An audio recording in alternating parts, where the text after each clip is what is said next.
this is Grimcad, and we are back today with something a little bit different. I know I haven't done anything in the past couple of months since December, but you should know by now that's just because I'm lazy. So, one of the things that I've been doing is I've been playing a lot of Dungeons and Dragons with my friends. One of the biggest things as I'm getting older that I look back on is, I was a person who used to play. Oh, I'm getting told there's no sound.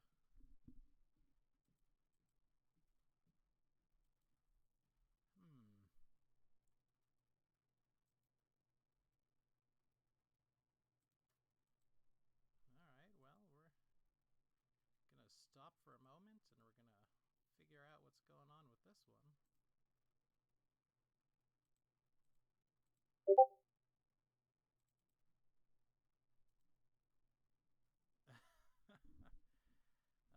Okay, I got some input capture now. Do I have output capture? Can somebody say something? Did you guys hear that?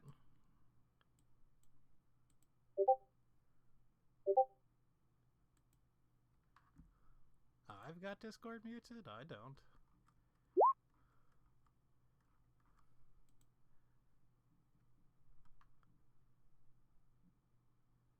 So, are we hearing or not? We can talk now. We're sorting out technical difficulties. Give me a sec. Let me find it. Okay, I think we're okay now. It was just taking a while to come up. It just is an incredibly long delay. So, like I said, I'm Grimcad. You all know that. You're probably on my channel, or you're watching it somewhere. I haven't posted in a long time because I'm lazy. So we're trying something different. We're going to be playing some D&D with our friends. I was one of those kids in high school who played D&D, so that's what I'm doing now. One of the things that I regret the most looking back on those times is that I didn't keep real detailed notes or anything like that. So I thought, well, the next best thing is to put your entire session on the internet. Because, well, first of all, that's the real trendy thing to do nowadays. And I'll try to increase my volume a little bit.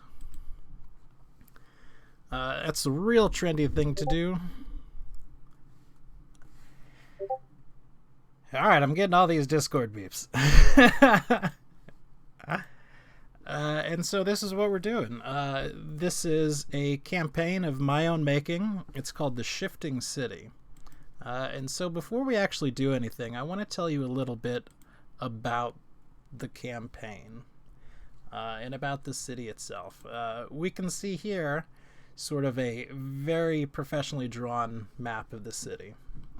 It's huge.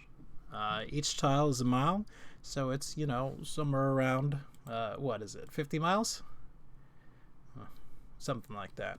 Across 100 miles in a big old radius type dealy. And it's got an unusual property. It doesn't sit still. Every 30 days, without fail, for as long as history has been kept in the city as a whole shifts planes.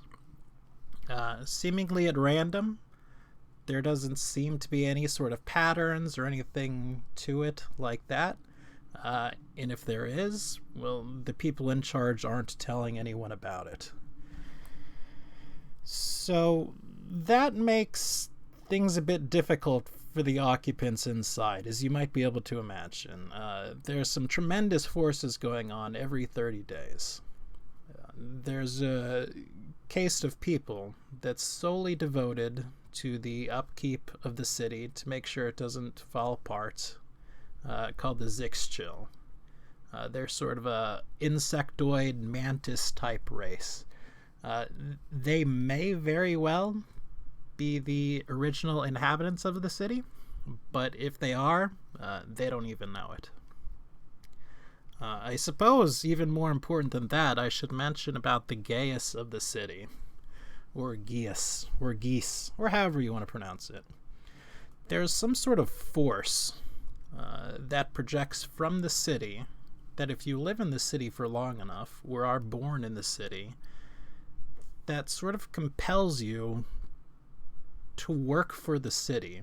And it's sort of in a vague fashion, but you're compelled to do something good for the city, to make the city last. Now, this can be just being a good, upstanding citizen, making lots of little babies of whatever you are, making sure the city is fed.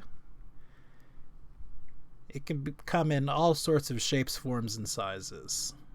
Now, the third property of the city, or second, I'm not really keeping count, is that organic matter tends to decompose or rot rather quickly. It makes it very hard to grow things in this city. Things do grow, but they need the attention of druids, very specifically helping, casting, working on these things in order to grow. So it's pretty much impossible for there to be so many druids to feed the entire population of the city. So that's where mages come in. In this setting, for the most part, mages sort of are civil servants. They're not really the elite that you find in a lot of other places. There tend to be lots of mages, but they're not very high leveled. They tend to come, they learn how to create food and water, and that's pretty much it. And as part of becoming this sort of civil servant and doing the good for the city, they live in it every day. They go, they cast food, they create water. There's a thriving community of druids as well, who cast a good berry for the good of the city.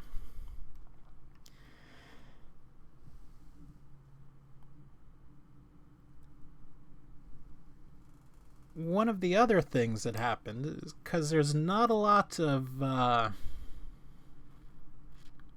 of trade and things going on in this city, as you may or may not think. There's not a lot of things coming into this city. So there's groups of people that are called company men and company women, and companies for the organization, who go out of the city whenever they shift somewhere every 30 days or so. And to put it politely, they sort of raid the inhabitants of all the good stuff that the city might need. Be it food, raw materials, lumber, rocks, or even people. So this is sort of a darker themed campaign, although we keep it fairly light. Not extremely gory or anything like that. We do deal with some pretty dark themes, and our party is kind of on the darker side. I wouldn't say we're evil, we're just sort of morally ambiguous. Because indeed, one of the things that's good for the city is going out and getting people to come live in the city. So there's a couple of castes of people living in the city. There are slaves, and to be a slave, basically all you have to do is not be born inside the city. If you're one of these individuals that lived out somewhere and you were living a happy little life, picking berries or doing whatever, and you were captured and brought into the city, you're a slave. The second group is a citizen. To become a citizen, all you have to do is be born inside the city. Bam, that's it. And the third generation is the nobles. Nobles are pretty easy to come by too. All you have to do is be the 30th generation of people born inside the city. Now, that sort of means that and the addition of getting slaves in the gates of the city it's a way more melting pot of cultures and different peoples than you would find in any sort of other city. Goblinoid presence, very high in the city. They breed very fast, and as it, goblins actually tend to be nobles. Now, it doesn't necessarily mean anything in and of itself. You know, there's rarely any money, any wealth to go along with being a noble. There is some modicum of respect, though. And of course, as you can imagine, that tends to make tensions rise between factions and races, because although their sort of evil nature of these other beings tends to be mitigated a little bit by the city, well, they certainly do come out. In theory, this city is ruled by a law, a very strict bureaucracy. However, as the players have been finding out, what happens on the streets in a day-to-day basis is more or less the rule of the strong.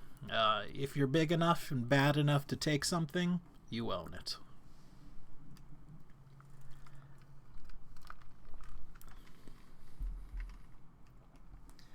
Let's see. Slaves tend to do things like the little dirty jobs. If they're not owned by someone privately, they're owned by the city. They tend to take care of waste. It is a city without sewers, and so that tends to be, as you can imagine, a problem.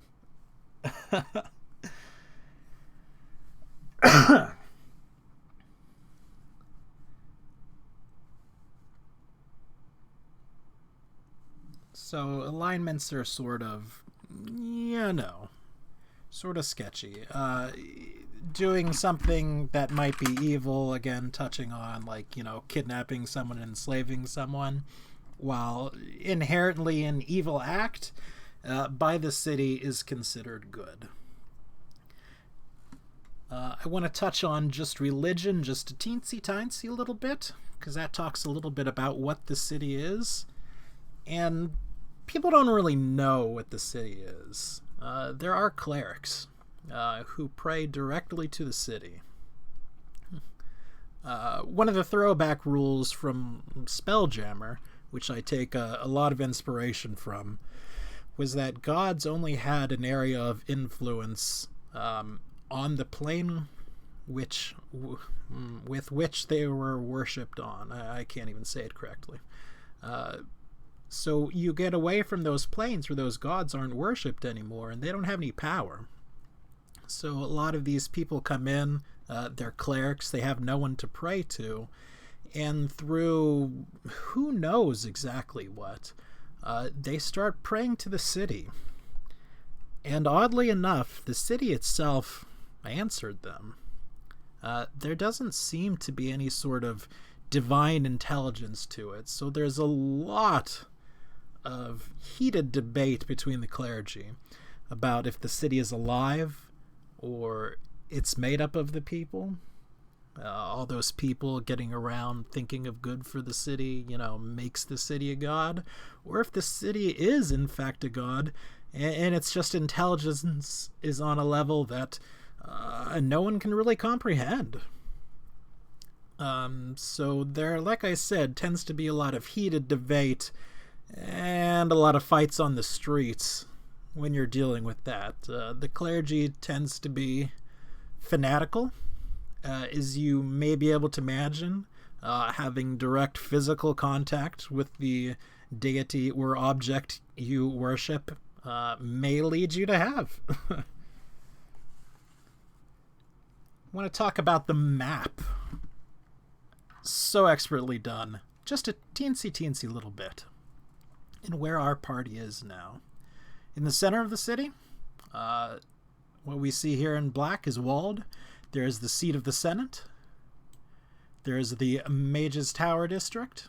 This is where all the mages happen to be trained in the city, and technically where they go. And they go out to each individual place as needed and create water. there are these blue lines, which happens to be fountains for the city. They cast their create water spells at the aqueducts. They take them down to the fountains, and that's where the inhabitants of the city go to get their daily water. Brown lines are roads, but not just any roads. They're magical roads. Similar to haste spells, or double, triple haste spells in some cases. There are these large black buildings, because as I mentioned before, when the city shifts, there's some great forces at work, and basically every 30 days, an earthquake goes off centered in the city.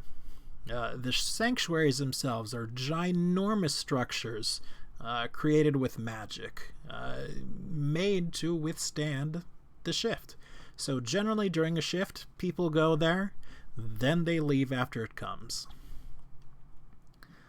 There is a druid's sort of a grove, because the other pretty much universal truth about the city is there's a lot of people there. And when you get a lot of people, you get a lot of things. So whatever you can think of, you can pretty much buy. It just happens to be that the costs might be a bit more than you can afford. And who knows what the cost will be.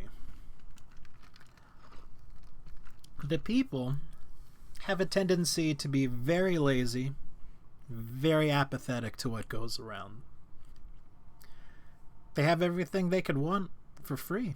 They have food, they have water, they have shelter. Most people don't do anything. They don't involve themselves in trade. They don't have occupations or anything like that because, their major needs in life are taken care of. So they tend to do things for entertainment. Lots of fighting in the city, forming gangs, doing things like that, but not a lot of work for the city. As I mentioned before, there is, in theory, a guard presence, and they do an okay job of doing things if you're on the main roads. But as you get further into these districts, well, law kind of falls apart. There's 2 entrances to the city.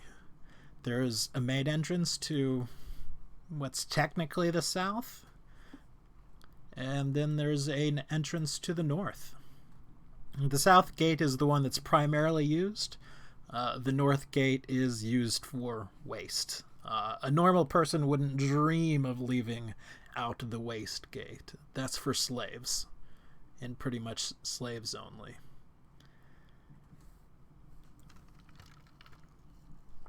Is there anything I'm forgetting, people?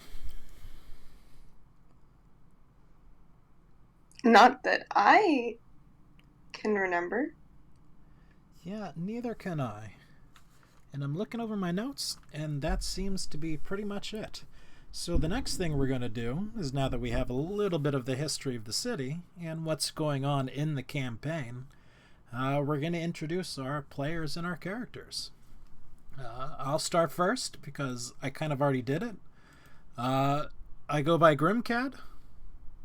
I've been playing D&D a lot. I'm the DM. It's my screen you're looking at, so you get secrets that the other players don't get. And if you are one of the other players and you're watching, try not to pay attention to the secrets. Does anyone else want to go first before I pick straws? As long as I go last, that's fine by me. Second to last. I only need like 5 more minutes to put the last paragraph or 2 on my story. Okay. We're going to go ahead and start with Guts. I generally refer to people as their character names, so hopefully you can get acquainted a little bit easier. So Guts, please. Had to pick me first, huh? Well, you said something. I said second to last. Alright, so my name is Hanna, but I go by Guts is both my player name and my online handle to a certain extent. Shoot.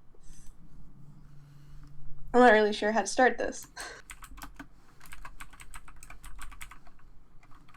Well, just a little bit about your character. What's the first thing that we see when we look at your character?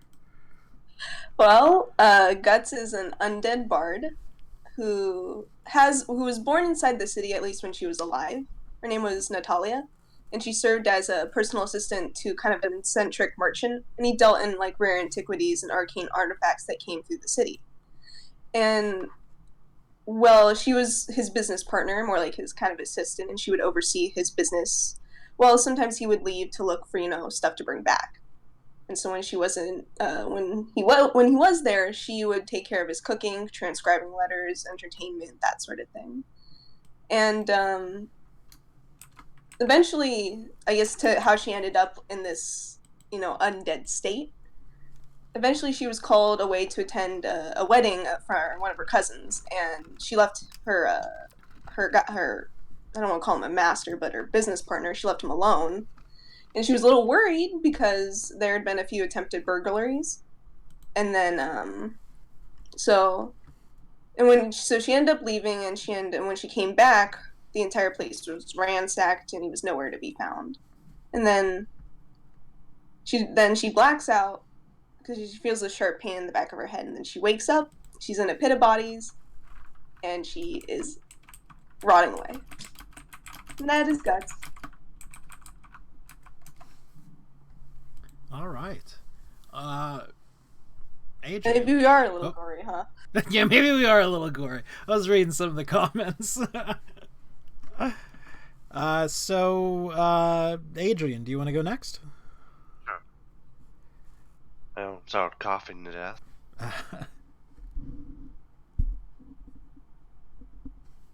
He's gonna die from the plague.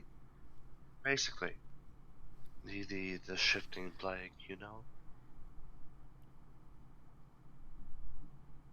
Yeah, so you just cut from, Guts waking up as a skeleton in the corpse pile. You just see Adrian standing over it, taking notes, pulling out carcasses and stuff like that, Bob.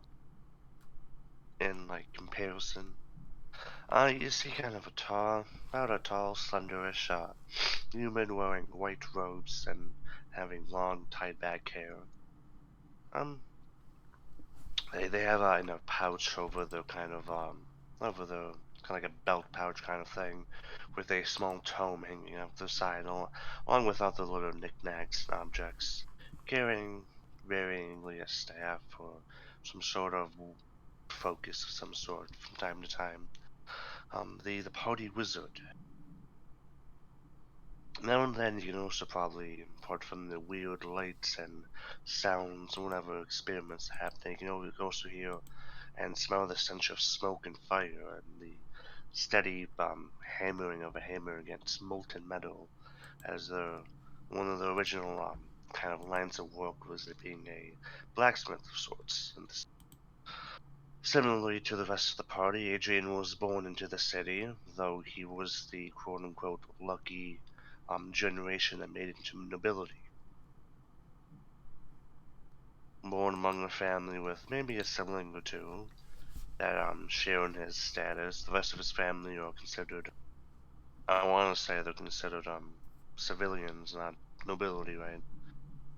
It's only that generation and up, right? No? Tell me, damn you.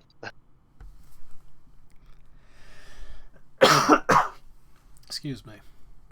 And despite being the only quote-unquote normal-looking party member compared to the rest of the bunch, is probably not the most normalist party member of the bunch.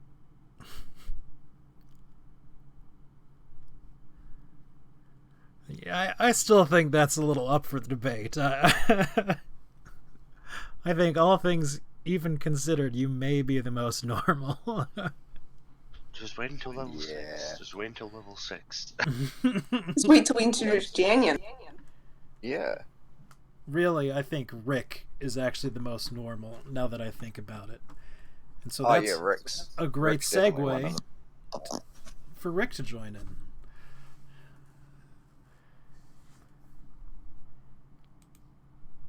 Rick, you might be muted.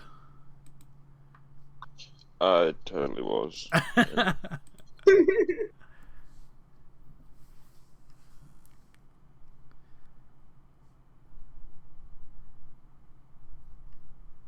Rick, did you remute yourself?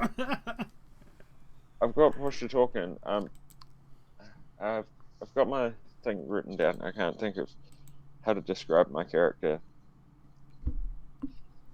Well, again, what's the first thing someone sees when they see your character? Oh, just assuming they were walking through the front door, they would walk in and see an oversized dragonborn carrying what looks like far too many spears, eating a bowl full of honey half the time.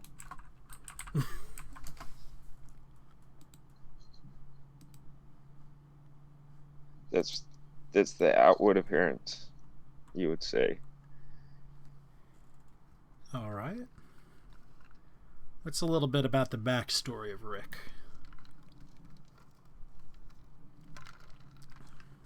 A little bit of the backstory of Rick.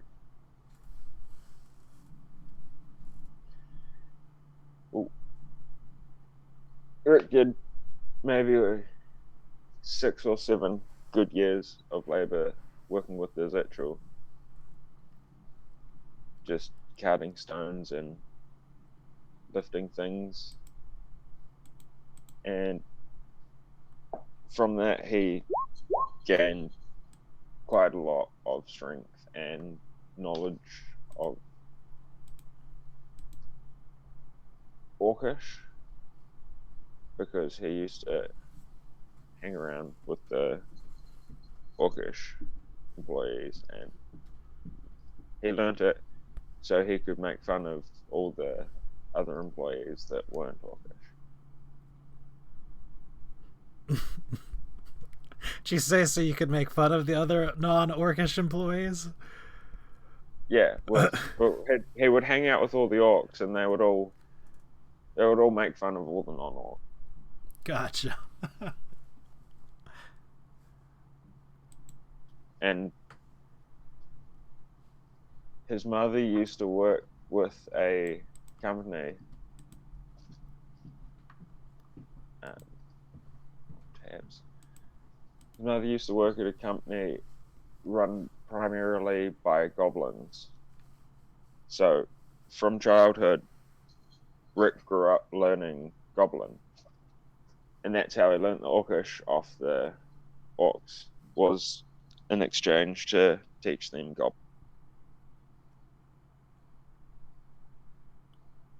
Okay. All right, so let's move over to our last, but certainly not least, unless we're talking about stature, party member, Janeon. I won't put you all through the horrificness of reading his story in his voice, because we've all heard his voice, and anyone who's watching will hear it pretty soon as well. But Janeon's a small goblin figure. Looks very goblin in outward appearance. That's the only way you could explain him. He's not very extraordinary looking, but keep in mind this was written basically while everyone else was writing their stories, so if it's not top tier, that's why. But Janeon Drakt, land sailor, gourmand, and that 1 in 10,000 extraordinary goblin. Born into a simple goblin family in the city Warrens, were at home for the first few years of his life. Before one shift, he got separated from his family. Emerging from the sanctuary, he returned to the now empty Warrens, his entire tribe gone, seemingly not a single one having made the shift. Alone now, Janeon packed his few meager possessions before setting out. With his mother's land sailor rapier on his hip, he began his journey through the city. Finding himself outside a small bakery's back alley, he smelt something he hadn't experienced before, a warm smell that filled his stomach in of itself. Cooked food. His first experience with a proper meal was a loaf of bread unknowingly stolen from the baker. His life was changed. His family, lazy and poor, had never focused on food or working and earning a keep. Why would you if your basic needs were met every day? That all changed that day. Vowing to experience everything the city and universes had to offer to fill his belly, he signed up with the guardsmen to learn to make something else of himself. During his time with the Watch, he learnt to fight and did so tenaciously. Crafty and smart on the battlefield, he quickly found a penchant for his mother's rapier and a new kind of weapon brought into the city by some highly dark-skinned aborigine. Using his salary to study under some of the finest gourmands of the city, he had always been getting in trouble for not having such a refined palate. Finding his feet quickly, he found himself tiring of the monotony of patrolling the morning and watching the tower walls by evening. He left and signed on with the companies to see what the outside worlds held, to fight, to eat, and to earn. All right.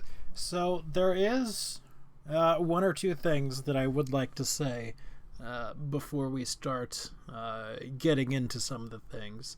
And the first thing is that I have a mechanical keyboard because I like everyone to know when I'm typing something. You know, it's like a power play dominance, you know, establishing that. So.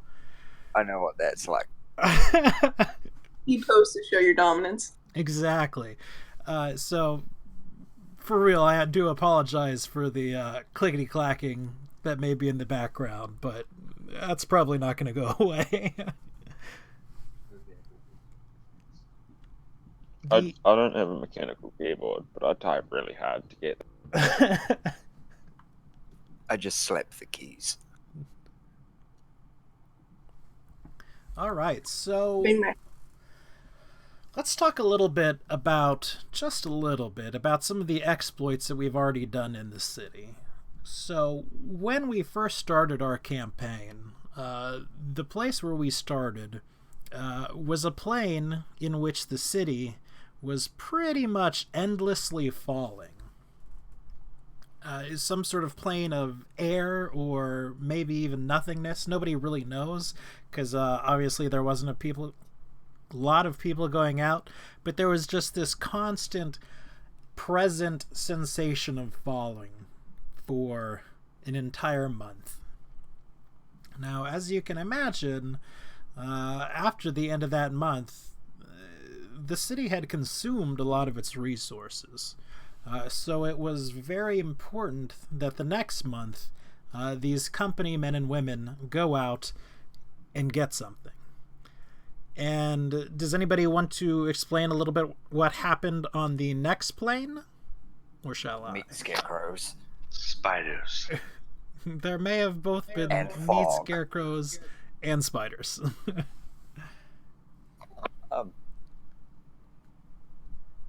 I can, I think. All right.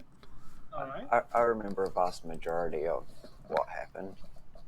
If anyone else finds anything, remembers anything that I've skipped, just interject, obviously. But basically, we started out signing on with a company called Rathner's, and Rathner's Expedition Company? Exploration Company.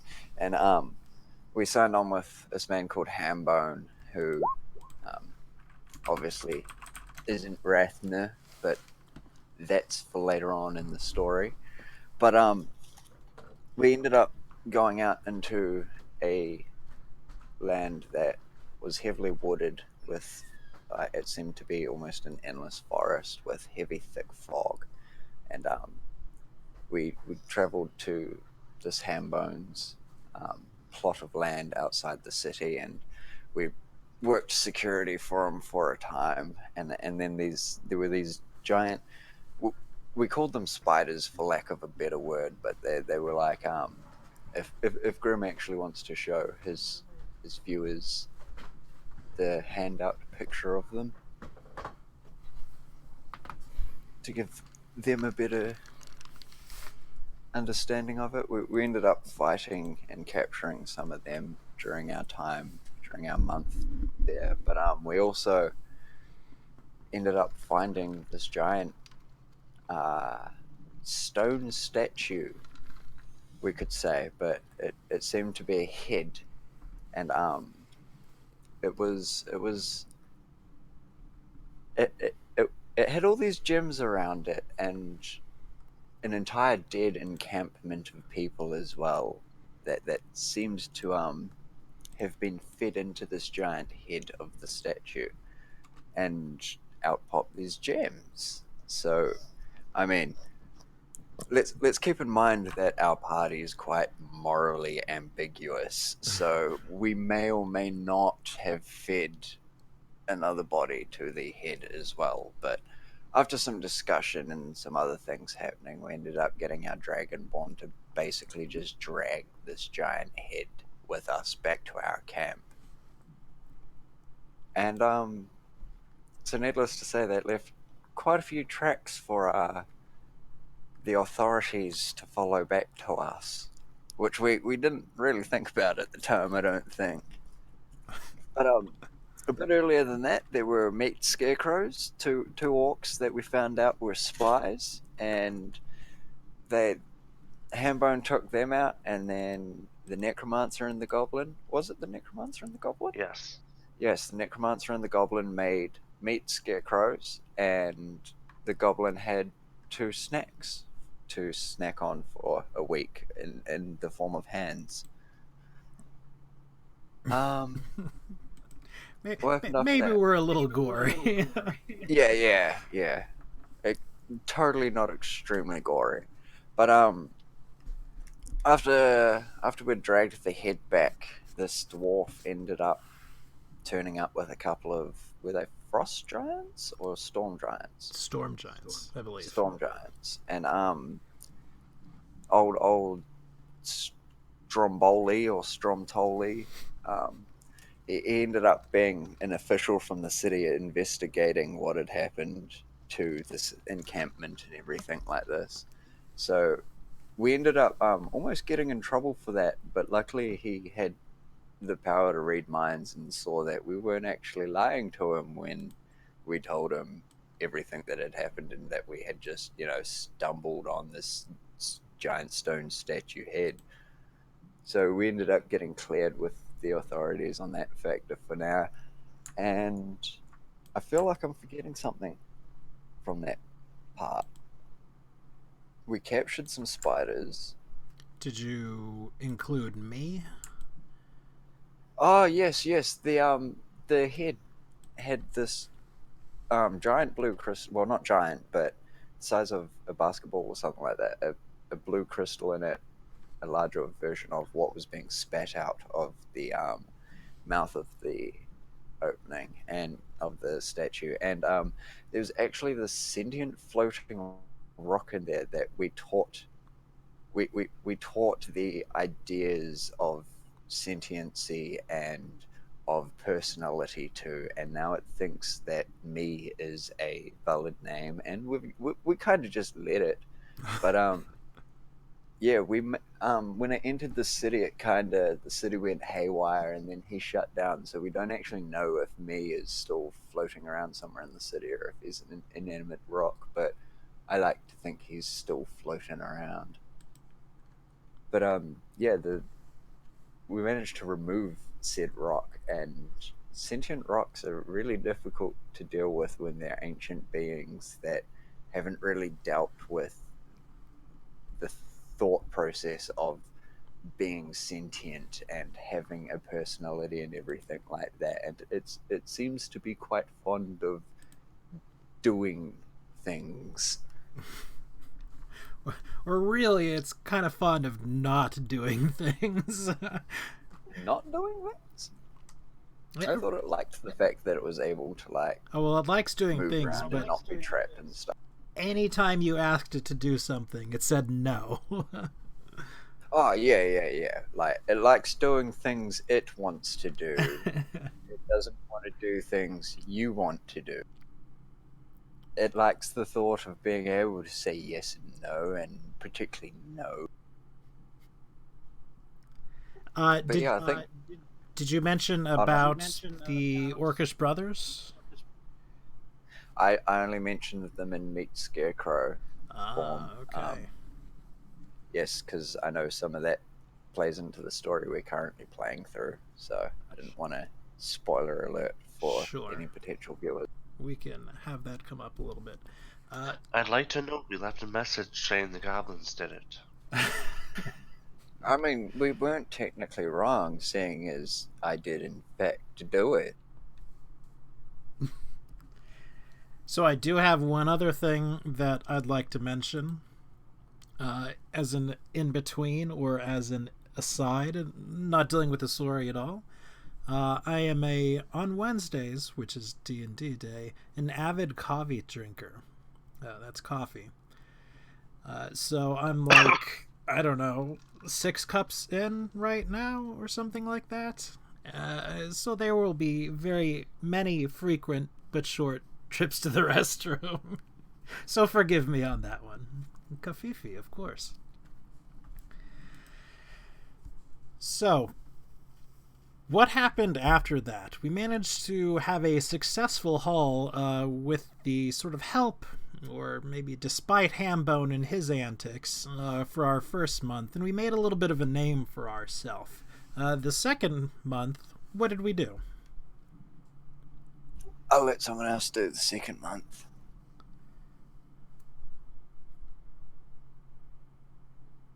Did we do? Back out, right? Well, the second month was the desert. In which we got a lot of sand and a lot of weird places. We got our motherfucking sister. Yes.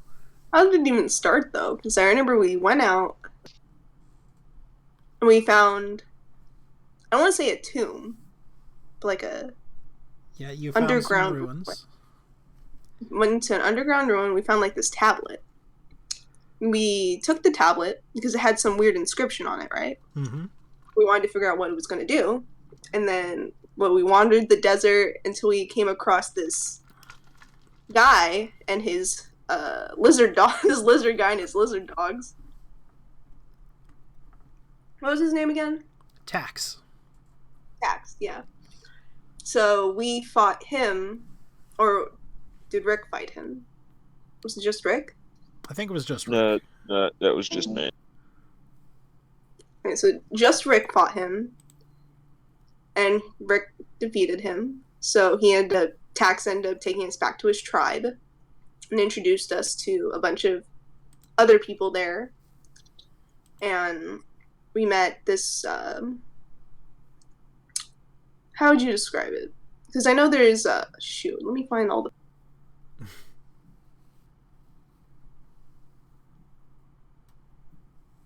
Never mind, I can't see it. I don't know where all the names are.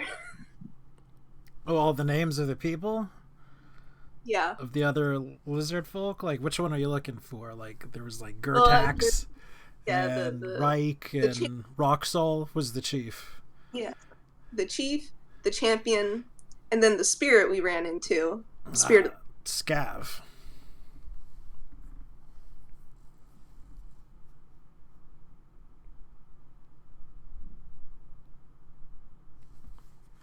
You also stopped. I can no longer hear you.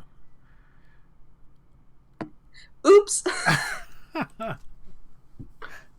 Anyway, I was saying, so we're talking to them, and we're trying to also figure out what the tablet is doing. But we were telling them, or the lizard folk, about where we come from, and we're thinking, well, we still need to get stuff to bring back to the city. And so we want them to join us. They want us to join them. We go and grab Hambone, and so we can try and sort this out. And was it Roxol the chief? They go inside one of their tents and they try and talk it out. Hambone comes out and he's freaking pissed. He's not having it. And we usher him out of there because he looks like he's about to beat something. And the way the tribe works is that they don't see us as a part of them. Even they treat us like children, how they treat their children, and their children don't have names. So we, by proxy, don't have names either. And I feel like I'm missing some good things. You guys want to jump in here? We wanted to steal their tablets. Yeah, they also had similar tablets too, and we wanted to take them. Because they're beyond the tablets. This magical dais was this gigantic metal door that you could just tell was just radiating a crazy amount of magic. You don't know what was behind there, but you knew it was going to be good. We wanted some of that loot.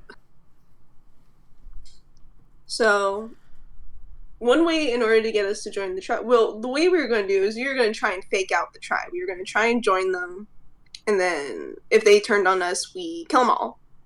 Because they, on the other hand, we heard rumors or little things that saying that they were going to try and turn us into slaves as well. So we did not want that. So what we did is that we underwent this kind of rite of passage where we went out on a hunt. We killed everything in sight, and we lost. But while we were doing that, we also had a bunch of other children, people who were undergoing the rite, lizard folk who are undergoing the rite of passage as well, and all but one of them perished. So when we make it back, they decide to have us undergo this ceremony. Well, we're undergoing the ceremony in order to turn us into full-fledged members of the tribe, which involved, what was it? I know that they stabbing. Huh? Ritual stabbing. Yeah, ritual stabbing. And I feel like didn't we eat each other's hearts or something? I feel like that. You sure did. Something like that. Which is a little bit of a problem when it came to Guts. Try to cut her open and there's nothing in there. But we all what ended up happening is they end up just cutting off a part of her rib cage, and I don't know, everyone else ate it, I guess. Doesn't matter. But so I just saw that we kill everything in sight. Sounds like our tagline. It is. But so we all, and after the ceremony is done, we each get our own names. I don't know if you guys want to pop in and tell them what your lizard folks' names are.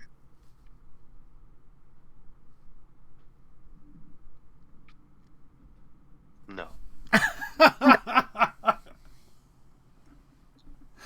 All right. So we joined the tribe. We're full-fledged members now, and then we're gonna make a run for it. We go grab Hambone, or we bring the tribe back to Hambone's camp. So as soon as we finished your induction and the I night did. of drugs and alcohol, all of a sudden the elder packed up camp, said, "Hey, you guys coming?" And then just started moving the whole tribe back to Hambone's camp.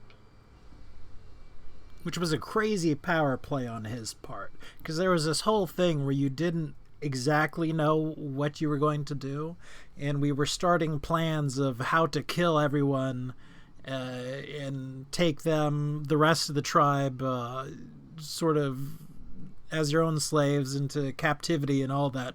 And then all of a sudden he goes, "Okay, we're leaving."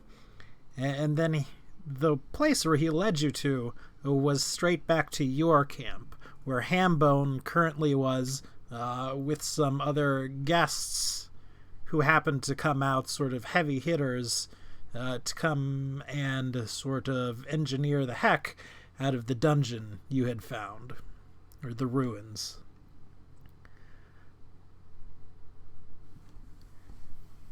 And it culminated in sort of a surprise fight between the chieftain, Rock Soul, the guardian, Reich, Rick, and Adrian. And you successfully managed to beat them down in a fight which I think I rolled 4 natural ones. They'll push Yeah, over us. fucking It was suck. a miracle. like two or three of which were in a row. And Janeon sort of pissed off a member of the Zixcho because he was in line to get hit by a lightning bolt. And so he banished him to another dimension temporarily. Oh, is the Feywild technically another dimension when it touches all dimensions? Well, it's certainly a different plane. To be fair, I don't think getting hit with a lightning bolt when you have literally hundreds of coins shoved into your carapace.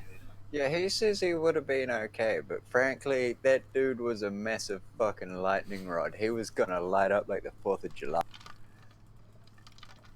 Ain't that the truth? Pretty much. And then, you know, the chief throws down his mighty totem magic, which just made a, like, buff thing and a little sandstorm and just... Oh, that's it. Mind you, the lizards that use magic, they all had some sort of innate magic they were really good at. That was like a decent level kind of thing. Well, they really didn't use any other magic. The elders considered it taboo, and the rest of the tribe didn't really care about it. Like, one of them could make a really big tensor's disc and hold a few tons, etc. A few of them had attacks, or like a sand blast like the Guardian did. We really overestimated their capabilities. Well, like I said, you know, if there were all those natural ones in there, it would have probably been a much different fight. Yeah, as soon as we hit the dude with the dagger that restrained him, it was kind of over. Yeah, it was a good fight on your part. But after that, you guys got access to these magical tablets that have sort of commands on them. So they went down to the ruins. They had now in their position commands for doors and opened. They put them in this magical controlling dais. First, despite all warning not to do it, I put in the joke trap disc to see if it was actually something, and it almost killed us all. Yes, there was a disc that was sort of a joke thing. Made as a trap or just something to throw people off the trail, and he took that trap and combined it with a water tablet, and there were these statues holding cups originally, and water started pouring out of them, and they were in a very small enclosed space, and within a couple of seconds, you know, the water was up to their knees, but luckily there was this undead being, Scav, who was a spirit, who knew the secrets of the magic tablets and was able to disarm the trap. So they get behind these doors, and there's not a ton there. It turns out that this place was at one time a disused secret armory, but there was some sort of black pudding that happened to be there that was feasting on the metals and items very slowly. They managed to kill the black pudding very well, with only a couple of people in that party. And then got what was left, weapon-wise, brought it up to Hambone, who was happy. All throughout this, I would like to make special mention of Zoosh, the sole survivor, who was the only child to make it through the initiation to adulthood. In her eyes, Only cool is they are now her brothers and sisters in her tribe, and it's certainly something the party has taken to heart. So Zoosh, the sole survivor, is basically an unofficial member of the party now. He's our favorite. So that entire thing only lasted the course of a couple of days. So Hambone figured, well, you know what? This is enough of a haul. This is a desert. There ain't nothing else back here. Let's pack it in, bring it home. So we do such things. As we're in the city, things kind of fall to poop. in the middle of a shopping trip, because Zoosh is from a very small tribal and desert culture, winds up being kidnapped. And some pretty bad things happen to her. They find where she is, in part due to some nice tracking and all that, but also in part to an ability they did not know they had. When Zoosh was hurt seriously, they knew her general direction of where she was. So they managed to track them down to this mansion.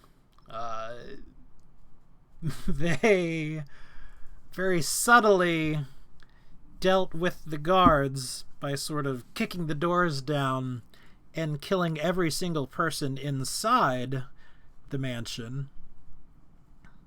Did some searching around, found a secret room inside said mansion, where there was basically this torture chamber.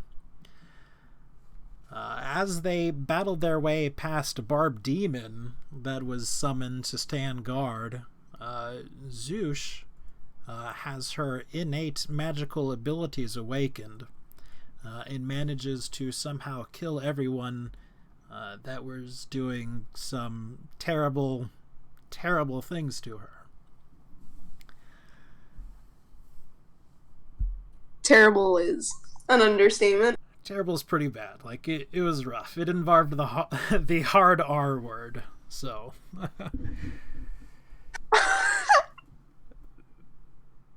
They found a letter on one of the people that says that they're coming to pick up, I think the exact words were the scaly whore, and they were going to take her to Rathner's and kill her right outside of Rathner's, because they knew that there was some involvement between the party and Rathner's. As it turns out, this group that had kidnapped Zoosh was part of Hambone's family. Hambone had killed his father, basically seized half of the company, and sort of ran off with it. It should be noted that, as it turns out, Hambone is half ogre, and the rest that he stole from happened to be full ogres. So they were sort of on the vicious side and with the ability to back it up. Now, through some things, they managed to let one of the people go where they had assaulted the mansion. So they kind of knew they were coming, and the ogres came in force, kicking in the doors, looking to kill everyone. Now, it didn't go as they planned, because the party of 5, with some additional help between some were-rats, which I don't think we mentioned, and Hambone and one of his friends managed to kill, a minotaur, an ogre mage, and 4 other ogres. It was a good haul. It was a good haul. So they questioned the ogre mage, whose name was Tokrot, very briefly, found out a little bit of stuff about it, and wound up killing him. Hambone says, well, there's no point in leaving him alive, and Janeon took that opportunity, jumped and ran with it, and killed him there on the spot. No surprise there. Some guards came by, eventually, wondering what the commotion was, that there were some reports of some heavy battle, and they were bribed a fair amount of money to turn a blind eye. And they pretty much did. And that is pretty much what brings us to where we are right now. The mansion, which is where they lived, is now pretty much the party's. Go ahead. We have a crab called We're Rage. squatters. You have some sort of strange sentient crab creature called Reg, who seems to excel at eating corpses, and you've got a lot of bodies stuffed in your attic. Which all of us magically. Who are being kept from rotting magically. There are a couple of things that we were doing individually last time. Because what we did was we had a little downtime. So, Guts, you were not with us last session, but you were tasked with selling and fencing some of the items that they managed to find. There was a ton of art, sort of, not exactly stowed on the walls, but stowed in a chest, along with a ton of these raw, uncut rocks, precious to semi-precious gems. You and Evelyn were working on that thing. You had about 15 days left, so I'm going to say you managed to find buyers without too much trouble. And you managed to sell all the items for about 2,000 gold. It's quite the haul.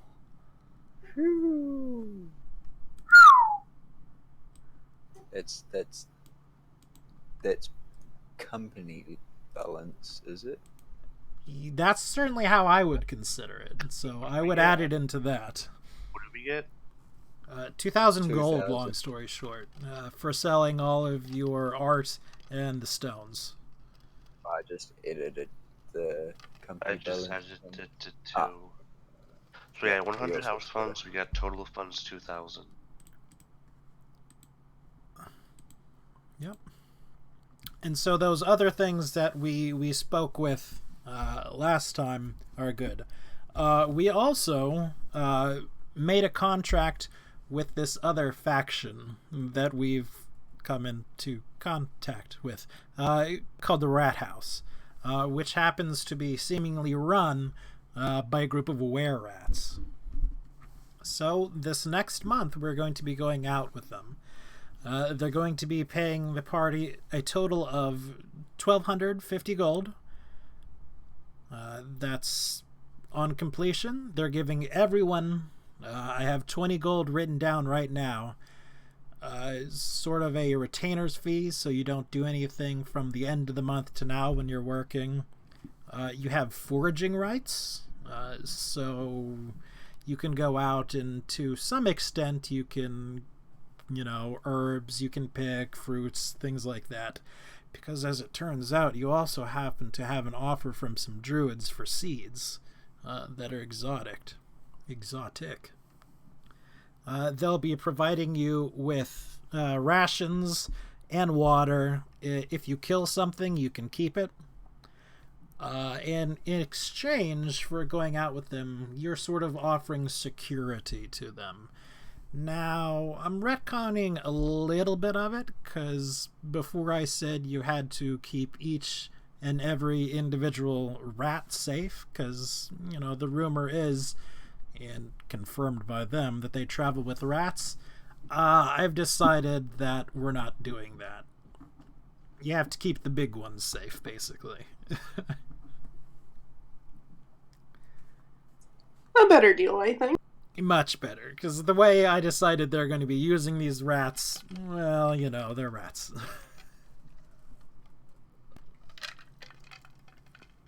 So, we're sort of doing downtime for the 15 days or so until the next shift. Does anyone have anything else that we didn't talk about last time that you would want to do?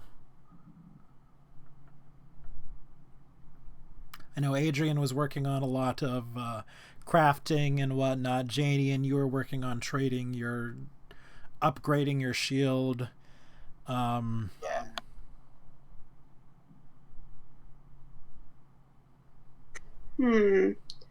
Hey, Adrian, what did you say I needed to do in order to craft those pipes upon?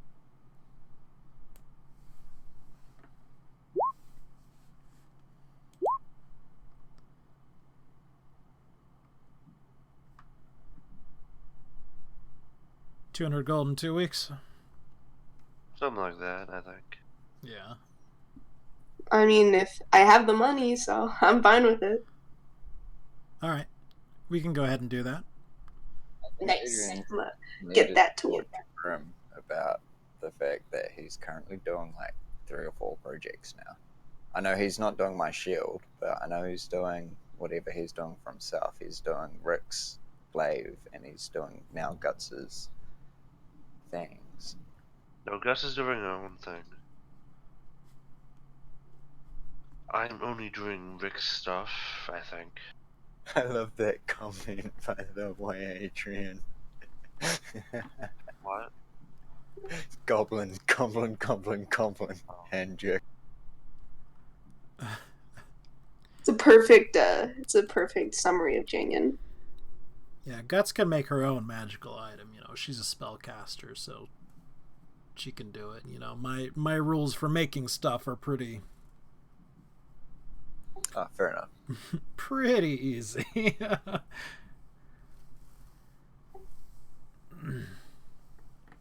All right, but Whatever did happen that since it was mentioned, I wouldn't have.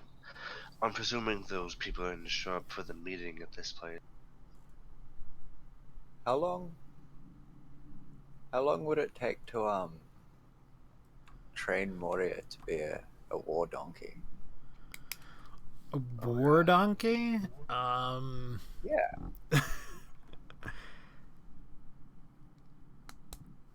By someone who's trained to do it, probably a full month. Damn it. Yeah. I've got 2 Well, I got weeks. 2 spiders now. Not long enough.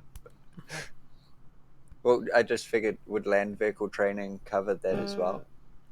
No, land vehicle training would not be the same as training a war animal. You do happen to know 2 people, however, who do train animals, and they could do it.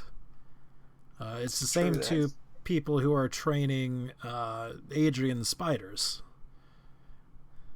It's gotta get reincarnated as drowned out. I might worry about it next month. Get them to do it while we're out and about. Okay.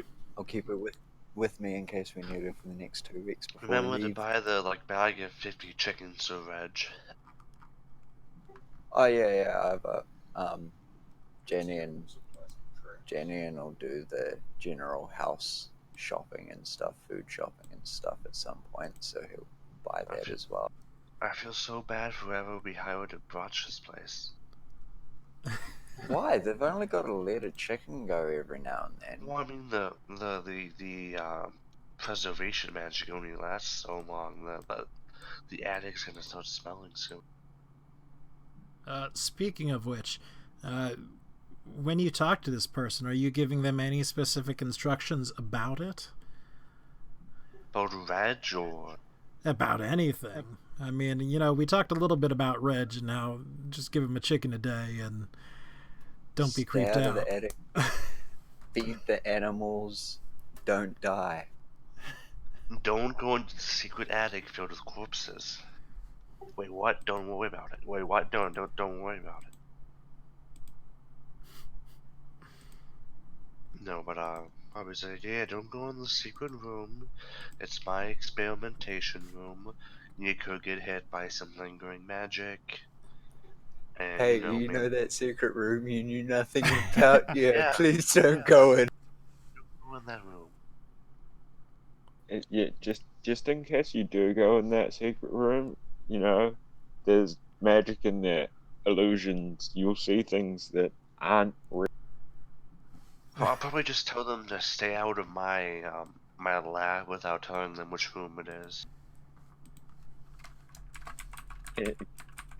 Oh, so what are we doing with these 2? Trap your lab.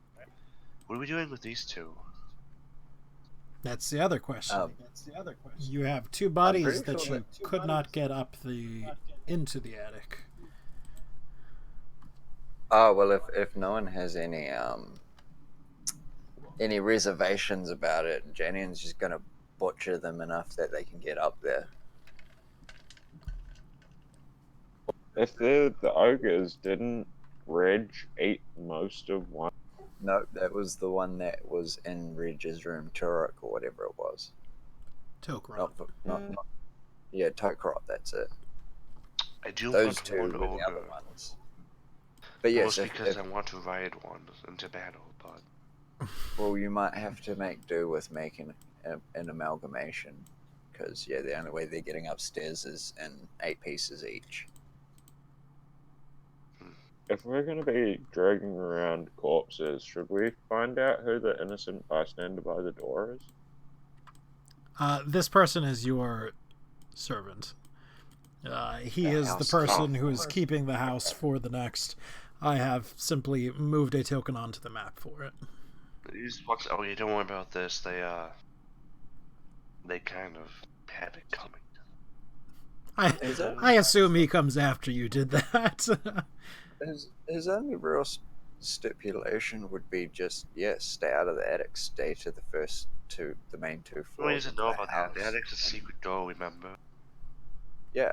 Well, no, yeah, it is actually. So, I mean, you told him about the attic, right? You said, hey, the secret room, stay out of it. No. Oh, yeah, no, because there's a normal attic area, and then the secret room is the secret area. He can there just is get double, into the attic. yes. I just tell him, the attic's my lab, don't go in it, Yeah. Just stay out of the attic completely. He can have free reign of the first 2 floors of the house. Just make sure the animals don't die except for the chickens that are being fed to Reg. And make sure the house doesn't burn down or get taken back by ogres. Wait, what? I'm going to trust you to fight off the ogres. I know you don't even register as a level 1 adventurer, but you'll be fine. You have half the health of a level 1 wizard. You'll be fine. Look, there's a chicken for Reg. Oh, it's so fresh. Oh.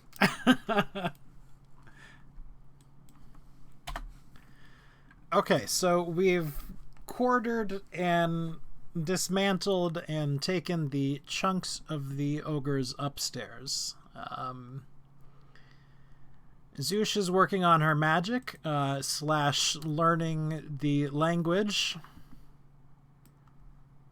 Adrian is working on creating magical items. Guts, you are also working on creating your pipes of haunting, as well as the magical items.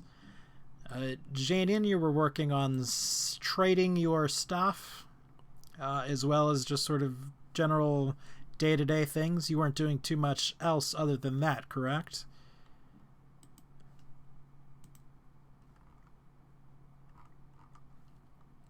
I'll take that as a correct. And Rick, you were having Adrian work on your stuff, but you were just... I don't really remember what you were doing. I actually don't have you written down, so I'm not sure if you were doing anything special. I don't think I was doing anything special. Yeah, I didn't think you were. But I did want to have a talk to Adrian at some point. Of course. About the things. We can do that right now while I take another 40-second break to use the restroom. I'll be right back.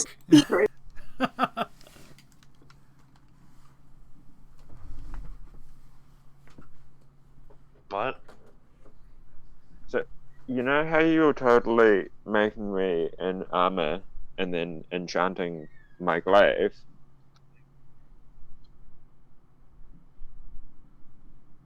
About it?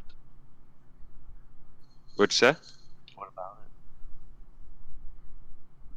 I was thinking, do you reckon you'd be able to give me my glaive back and just enchant the armor when you're done making it?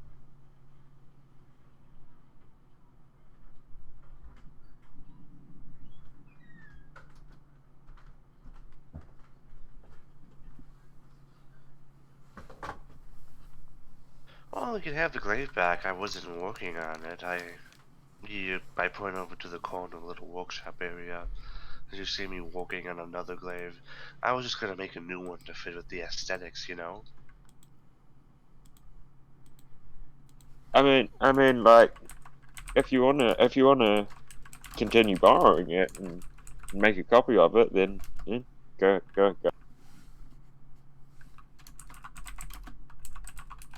Oh no, a glaive's pretty easy to make. I already have another one halfway done. I just thought it should match the armor, you know? I see. So you want to keep the glaive non-magical then, or would you prefer? I mean, I'd like to get it magical at one point, but I think it would be better to just have the enchantment on the armor once it's finished. Sure. It's right over there.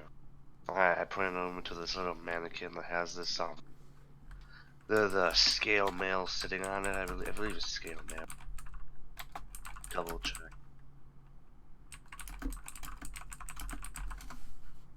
Go over and have a look at it, and Yes, that's scale. my Minecraft.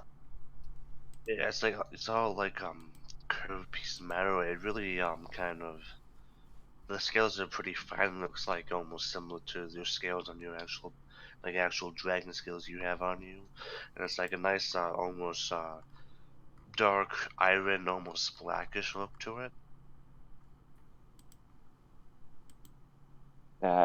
Goes well with my natural color of being a red dragonborn. Ah, very good work there. Very good work. And I'll flick you an extra 50 gold pieces for such an amazing job.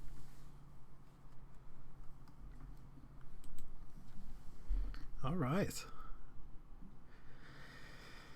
So is there anything that we wish to take care of, like buying supplies or things like that, before we go ahead and start on our next month's campaign? I seem to be changing over to a +1 scale mail on that note, if you didn't hear that. I didn't hear that, but you're all good. I trust you guys to do it, you know. I'm just looking at prices of something quickly. Okay. If I recall, not everybody had tents from last time. But to be honest, I don't really remember. Yeah, some people should probably get tents if they wanna. As soon as I hit level 5, I swear to God, I'm taking. Oh shit. What's it called? The thing. The bubble. Yeah. Well, a two-person tent will cost you 6 gold if you don't already have one. What's the bubble called? It's the I'm bubble. looking it up. Lehman's Tiny Hut. Oh. That's level 5, man. Level 4. Almost. 3 Hokors, damn you, 3 Hokors. By the way, those had a 10-foot reach, by the way. Yeah, I know. Maybe I just wanted an excuse to give you guys things. Can't complain. We got a Wand of the War Mage, we got a Windfane, and we got a Medallion of. Sorry, Guts, you weren't there. There was an option for a bardic instrument that was magic.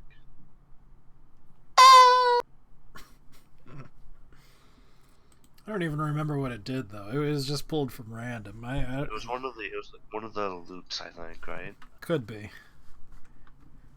It's fine. I have plenty of instruments anyway. The instrument of the bard's one with all the spells. It's like 5 of those. All right, so we are planning on leaving Reg here at home, correct? And we are planning on bringing Zoosh with us. Was on level 2. Oh, Who leveled up? that's more on you, though, Grim, because you wanted her as a background character and stuff. No, I it's, mean, this is I one know of your we're more than happy. followers. I mean, Yeah, we're more than happy to take her. We just don't want her to unbalance anything you have planned, I'm sure. oh, don't worry about that. Taken into account. He says after rolling all ones, getting his big bad lizard stomped. Oh, it was terrible. Those were like dire boars reflavored or something like that, if I remember. In that case, I'd imagine yes, would take Sosh. Okay. It's the only way she gets stronger, anyway. Yeah, exactly. All right, so Plus, we're gonna. I want to see her rip shit apart with her chains. How much would it be to buy a pole of collapsing? Common magic item? Yeah, it's one of Xanathos. It's basically the 10-foot pole, but it collapses in on itself for carrying me. The 10-foot pole is 5 copper. Look, it's just a collapsing pole. Basically. Yeah, 5 gold. Yeah, it's a 10-foot pole. It weighs the same. It just turns from 10 foot to 1 foot. I guess it's important when you don't have a thief. Or someone who can reliably disarm traps. I mean, when I get the undead, they just run forward, and whenever it comes back, comes back. Oh. That's how you run out of the undead. They're reusable if you don't explode them. On that note, we're exploding them. We're filling the zombies with explosives, and they're charging at the door. Sure. Alright, so we're fast forwarding a little bit. The klaxons of the city have been going off pretty much non-stop. Most of you have lived inside the city for most of your lives, so you know how annoying it can be. Because these klaxons are loud. They're meant to be heard from miles and miles away if you happen to be going out. But it does signify the beginning of the time to get ready for the change. And everyone's pretty excited. It's been a couple of desperate months for the city. There haven't been a lot in terms of resources being brought in. Sure, things are being brought in from the desert, but the fact that the desert is the most profitable venture that there's been for the city for several months should tell you something. There was a lot of wood in the last place I want to talk about. Sure, there was a lot of wood, but, you know... There was only wood. Only wood, exactly. People tend to be impressed by things like meat and food. Because that's one of the easiest things to do. That's one of the hardest things to get a variety of. Because it's just bland, magically created food or good berries all day long. And there was some food and meat being brought in from the desert, but perhaps not enough. After the fast forward, about 15 days passed, so I'm not entirely sure how long it would have taken him to construct that. But it might be constructed.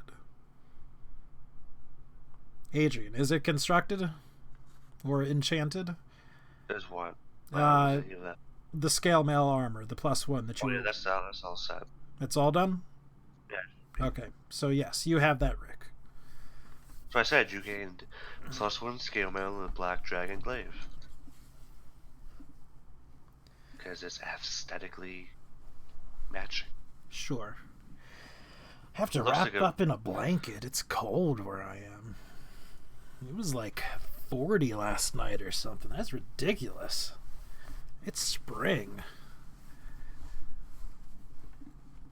Okay, dust. I'm just saying.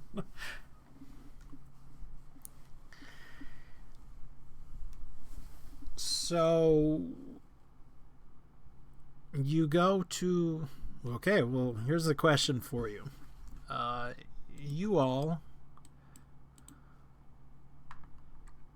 are right Did I mark on the map?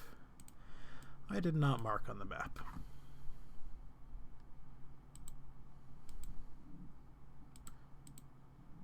You all are currently living right here on this little red dot. When it's time for the city to shift, do you go to the nearest shifting sanctuary? Well, Janeon does. Yeah, I'd rather not. We'd be out there. So pretty much everybody goes to it, right? Godspeed, Reg. Good luck, buddy.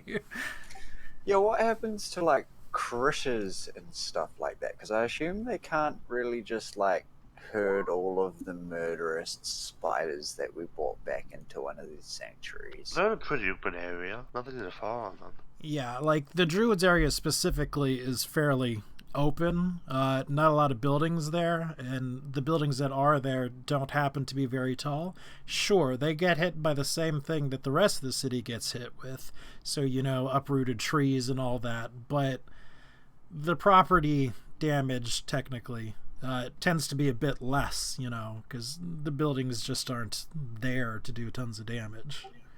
Yeah, fair enough.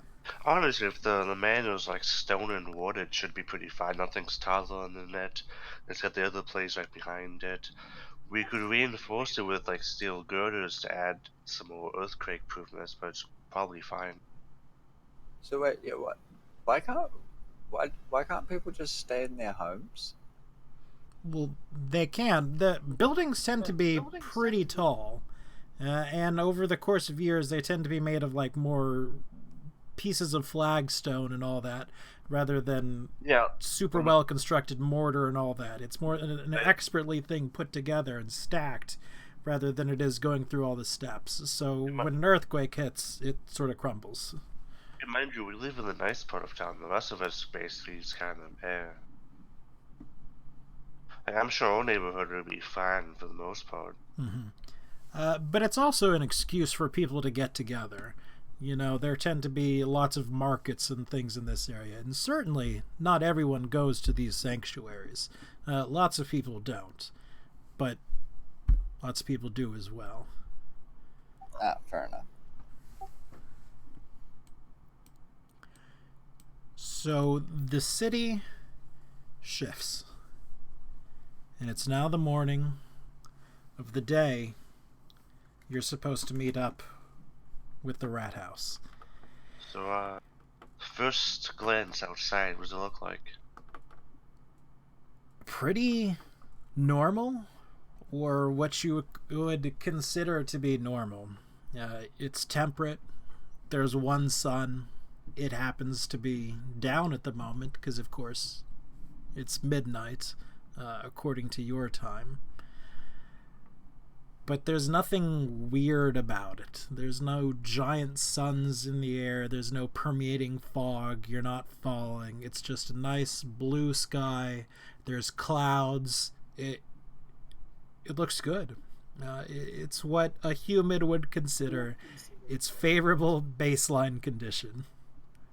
Is there ground, or are we on water? You're on ground. You couldn't actually tell that from where you are. You know, you're in the center of the city, but... Well, I'm sure if the city had, like, landed in the ocean, it would have been rocking or something like a boat. Yeah. Or sinking, you know. That could happen too. The city ends just like that. Has the city ever encountered a plane of water? Would that not instantly destroy the city? Magic. It has. On the surface of the city, it actually does float. Under the water, there's sort of a bubble of protection around the city. Ah, fair enough. But I'm assuming that's why everything, like, in a certain City is self-sufficient. I know there's an aerospace teleports with it, so I'm assuming there's something like that. Mm-hmm. So you go to where you were supposed to meet the members of the rat house. which was fairly close to the gate. And getting there, you see Skarg. Skarg waves you down. Hello, friends. A bit early, aren't you? Yeah, I didn't think we were particularly early. No, I suppose you're not. I guess it all depends on what you were told. We tend to do things a little bit different, and you're noticing that the Ratfolk, which has a fairly decent-sized company, certainly more carts and more people than Hambone have, are sort of waving people around them as they're going and waiting in line. We decided that this random lot was for the birds, and he sort of leans in close.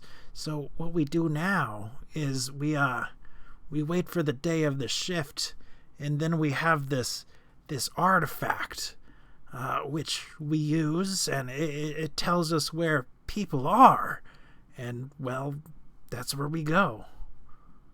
So right now, my sister, she's at the Senate putting in a bid, hopefully, for somewhere where there's something. No point in putting up this gamble. Some people like it, sure, but, we'd rather make a profit. That's actually really, really cool. But don't spread it around like that. There's not a lot of, scrying is pretty. It's pretty tough to get working when you first come to a place. You don't have any landmarks to look at. That makes sense. Yeah, you can always switch to the probably divination. They have remote viewing and stuff like that. Well, sure, but how many wizards around here practice divination? Have you asked around? Well, Skarg personally hasn't, but... Like, straight up, though, what wizard takes divination if they're not a cleric or a paladin? I would say divination wizards are pretty popular because they have portraits and stuff, character-wise, like PC-wise. It's talking about the portraits they get. You can have, if they get like a natural 20, you succeed in that final attack, they get a natural 1, the enemy fails on their save count.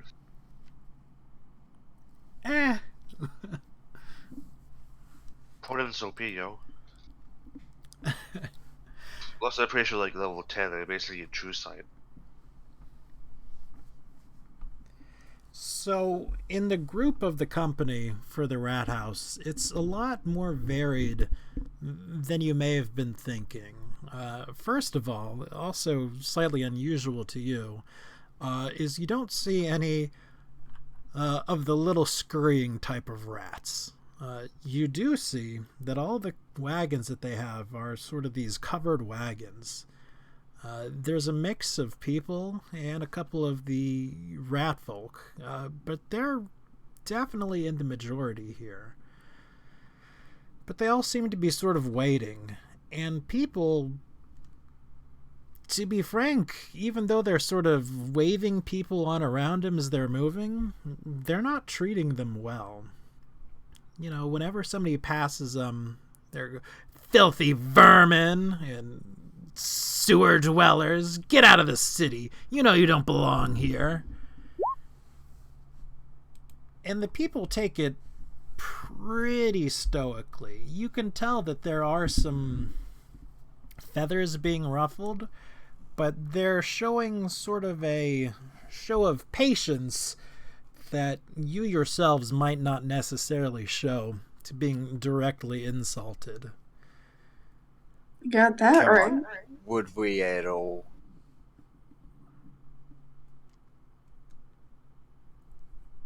Skarg sees you seeing it and says, I wouldn't really worry about it. You can't change people's opinions. We obviously aren't thought the best of around here. But don't worry and don't pay attention to them. It's not bad until they start throwing things anyway. Well, if that It actually happens, gets that I'll bad? start throwing too. Have you seen what I start throwing? Well, sure, but I mean, you don't want to start a brawl in the middle of the city trying to get out of the gates. That's... I can't think of hardly anything else that would get the city guard on us.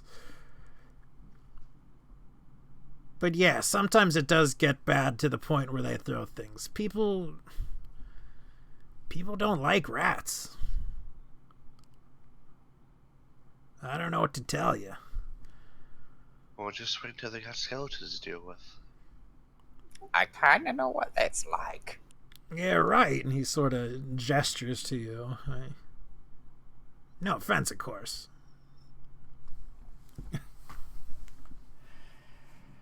But after about hour and a half of waiting, a couple of other ratfolk come.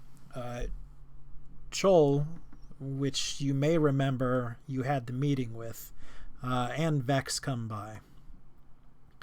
All right. We found something very promising. But we're going to be doing something a little bit different. It's on the other side of the city. Now, I'm not walking 100 miles around the damn city. So we'll be going out the waste gate. Let's wrap it up, people, and let's go.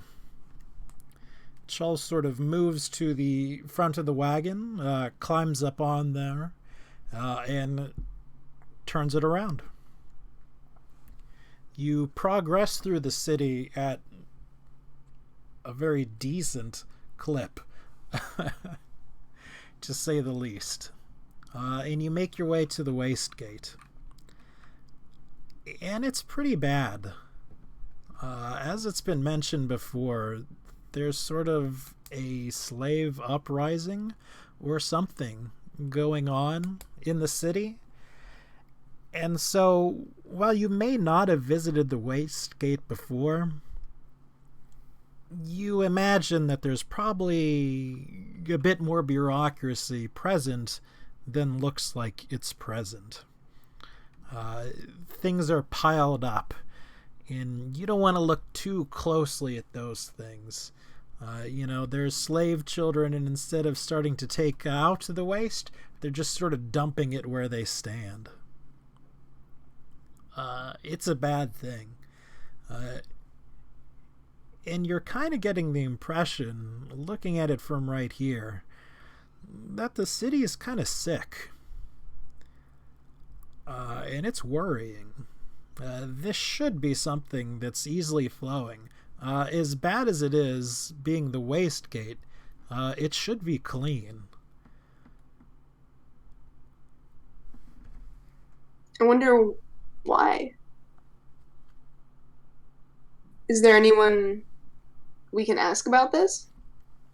Well, of course there are guards. They're still guarding the gate and on the walls around the city. Do you want to sort of wave someone down? If we have the time, yeah.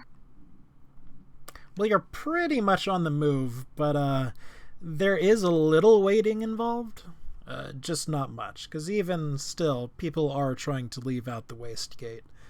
Not so much companies, but groups of slaves who, some of which are doing their job, seemingly. All right. Yeah, I'll flag someone down and ask about it. All right, he comes up to you. Yeah, what can I do for you?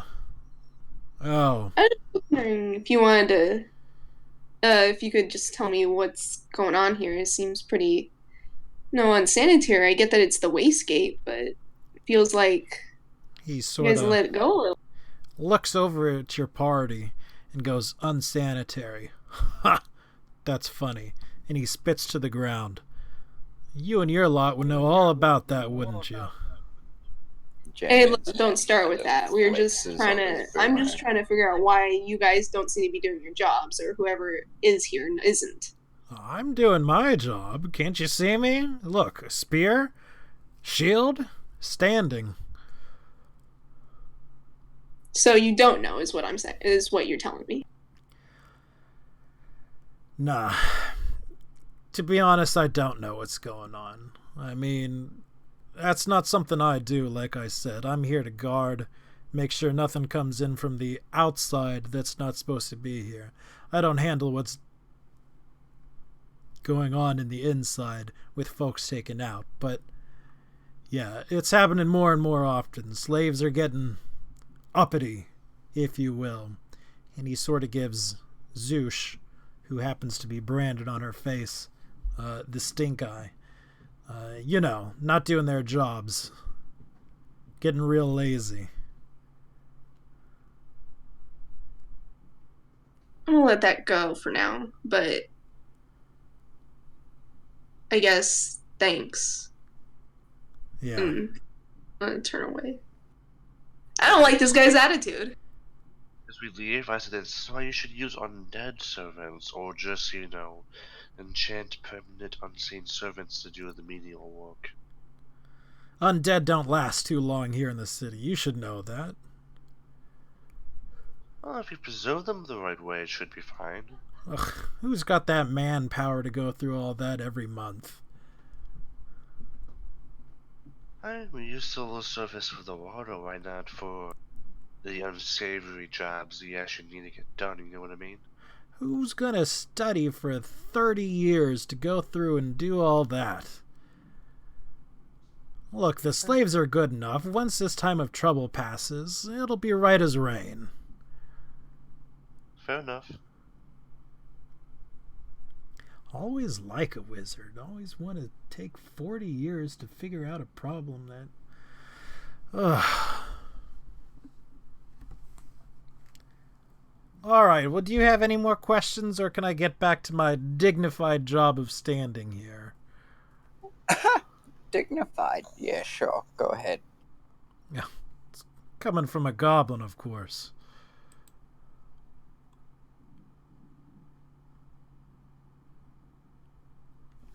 Would anyone notice just one city guard missing? I'm pretty sure they wouldn't dare. But no, let's continue on before he does end up dead and we end up having to pay off more guard. Yeah, agreed. I don't want to. Not while we're trying to lead the city. I just want to talk to him. I just want to talk. Just want to talk. Just want to have a few words. I just want to have a word with him, like her. Painful words. Alright, so... Yes, and just so we know, I obviously have my donkey and cart. Sure. Our tokens are here. This is what our caravan looks like. You may need to give me access to my token. That is very possible. If you send it to me on Discord, I can update my my sheet, my player sheet. I already did. Donkey. So you should have access now, I believe. Yep. Okay. And we are just going to pretend that there's a cart behind this donkey. On that note, I'm spending Yeah. the 30 gold to turn the spider back into a bird. Okay. Well, it turns into a bird of your choice. You can choose pretty much any of the standard things. Whether you want a raven or you want something more common, you can. Can it be an acroc?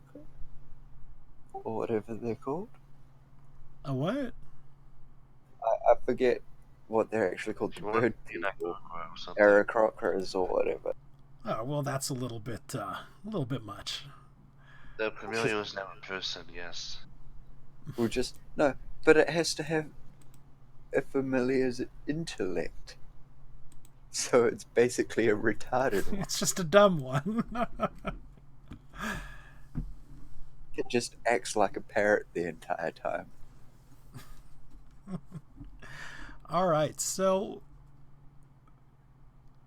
looking over the caravan as a whole, as I mentioned before, there's way more people, humans, than you might have thought before. All these wagons are covered. but there's only a handful of these were-rats themselves. They all happen to be named. And there are 2 humans with names there towards the center. To be perfectly honest with you, every token without a name, super unimportant, all right? Wonderful. No need to talk to them. Oh my goodness. Trying to save you. Tell me your name. If your name, you'll survive. It was the red. Everybody else is wearing a red shirt, yeah.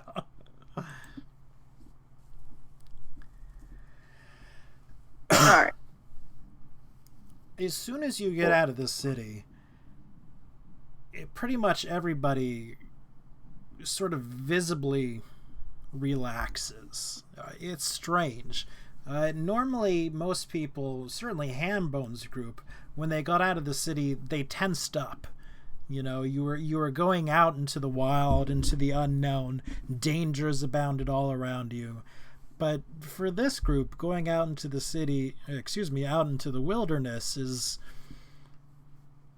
sort of relieving, you know. You've seen how they were treated just walking, getting ready to do some presumably good for the city. You imagine these people are treated pretty badly. And to be honest, at this point, you don't know. Well, I guess you would sort of know at this point, due to your associations with Skark and Vex, that it's more or less an unfair thing. But surely those rumors exist for a reason, right?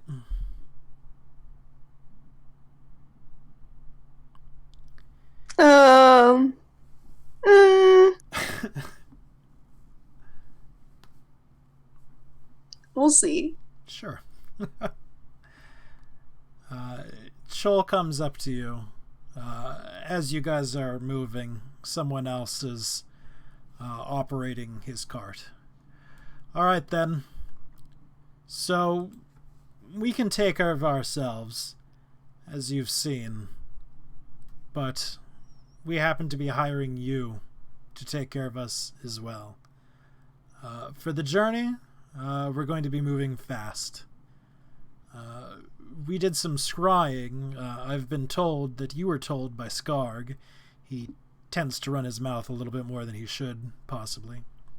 That we've managed to find some habitation. Well, we have. We found a concentration of folks. We'll be heading there. We are a bit unlike Hambone's company. We specialize a bit more. We tend to go after the living things and people. To be frank, it's what we're good at. So do we keep them alive? Oh, yes. Okay. Very little good to us dead. So if you do wind up helping us with something, keep it alive. Okay, we're going towards a village? More of a village, it seems. We also go a little bit more extravagantly than your friend Hambone. Since we leave it to the day of, we tend to get cheaper prices, and so we get more territory for the same buck, as you will. So it'll be 20 square miles you're looking at guarding, instead of the 10. Now, we don't know too much about the area, but we did manage to find a road. Of course, on the road there's bound to be people, and we do know that there is a concentration of people somewhere on that road. But you know what kind of people? Humans, elves? No, we don't do a ton of deep investigating. We like to do what we can on the surface and then get out on the road.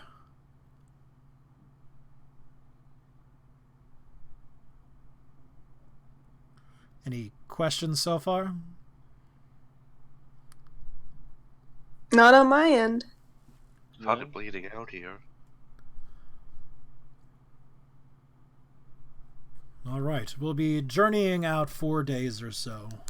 We should meet up to the road in about 3. I'd like to have someone up front scouting if they can. If you all aren't up for the task, frankly, I can assign one of mine to it, but look, I'm not quite as bad as Hambone, or the other one where I don't think you need to belong here. You've somewhat earned that by what you've done and contributed, but you're employees, you're not partners. Understand? Of course. That's why we need you to tell us what you need from us. We'll get it done. We're pretty handy scouting out with, I pulled the owl out. The owl here, too. All right. I'd have him scout out about a mile or so ahead if you can. Maybe one of you. The rest of us stick back with us. There are large creatures around here. We would prefer if you let us know before you do something.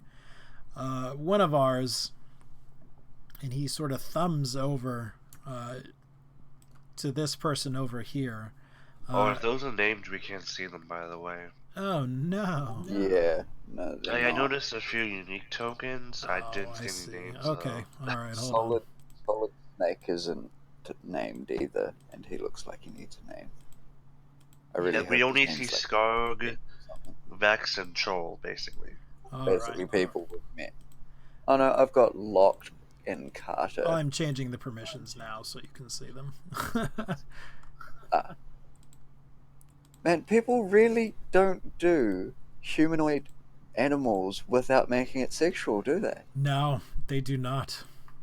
Like It's just one of those things that it's a rule of the internet. These were the least sexual ones I could find. Oh, I know you always go for the least sexual ones you can find, and that's what makes me pity you. Well, look at this one. This one's okay. I'm finding a lot that aren't furries, you know. If you zoom it in, they're pretty, Yeah. they're pretty sexy. They're pretty, yeah. I got a lot of them that aren't sexy, so...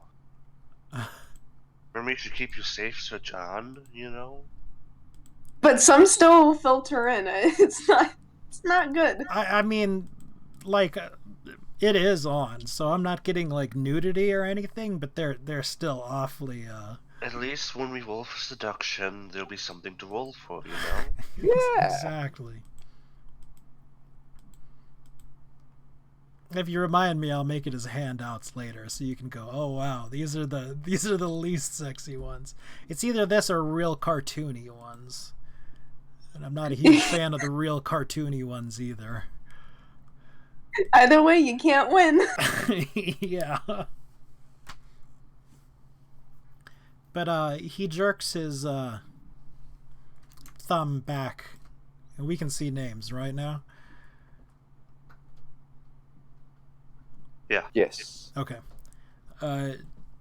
That's Kives. He's real good at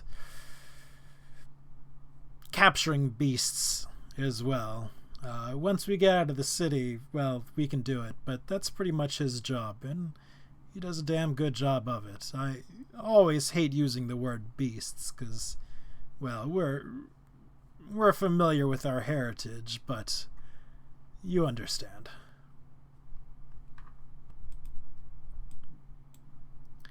So, who's going to volunteer to go ahead? I will. I'll go ahead with the owl, too. Okay. Is someone... forward. Well, I suppose for the meantime, Evelyn can ride your donkey. Obviously, since they're Or not here. if everyone else was planning on going, we don't need 3 or 4 scouts. That just increases the chances of being found. So others can go.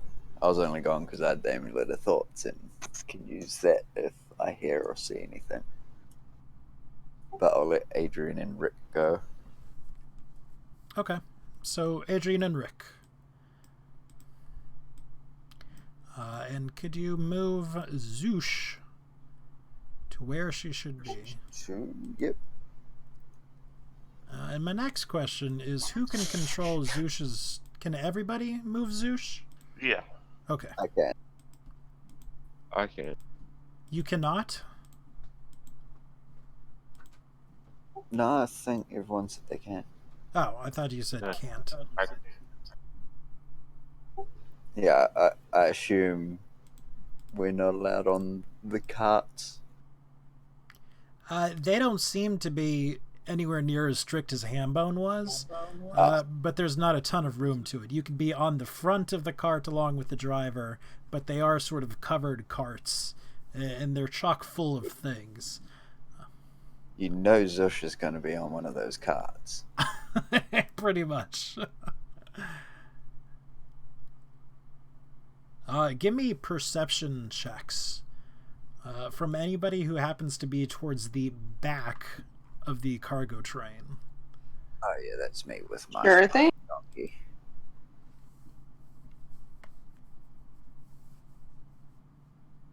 The motherfuck. Get them out early. Get the shit rolls out early. We roll for Evelyn or Ron. Oh, sure. So I got Evelyn. There you go. That's Evelyn. Okay.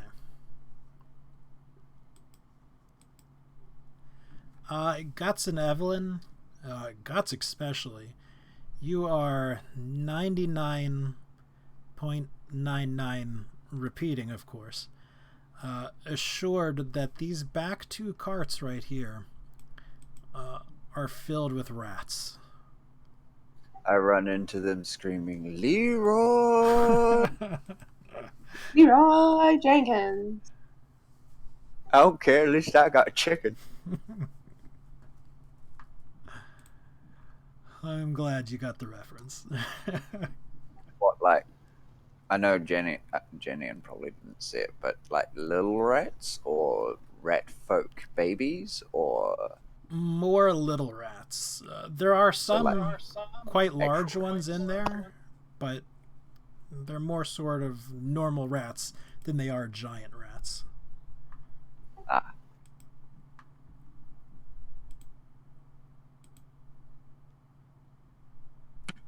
And I guess should we do anything about it, or you just leave them there?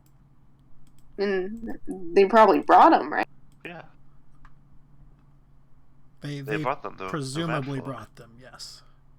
Yeah, then I'll just leave it there, and I'll try and avoid touching any of it.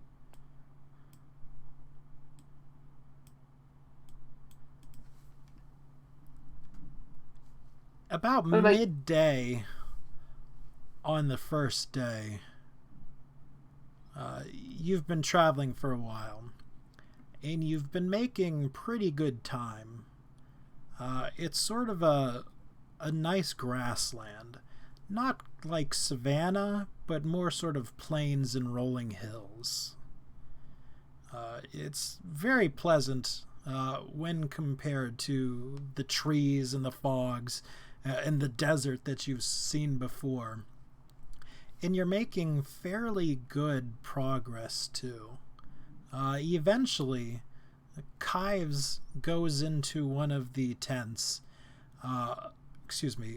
Carts, opens the back, and two gigantic rats come out of the back. They sort of seem to be following him a lot like dogs would. But they are definitely dire rats. They have these bony protrusions on them. They look incredibly vicious. But of course, nobody else is perturbed by it at all. They're all taking it quite in stride.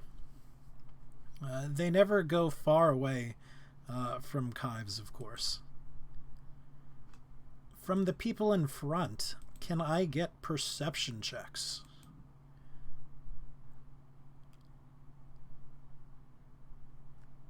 There would be Adrian and Rick. And the owl. And the owl, of course. Because the owl has advantage. Woo. 18.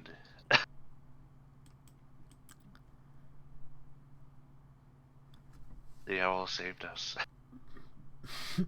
Pretty much. The owl notices, as owls are wont to do, that this area is just teeming with rabbits. Just absolutely teeming with them. Like, you can't throw a rock without hitting a rabbit. Without hitting what? Every time you've said what it is.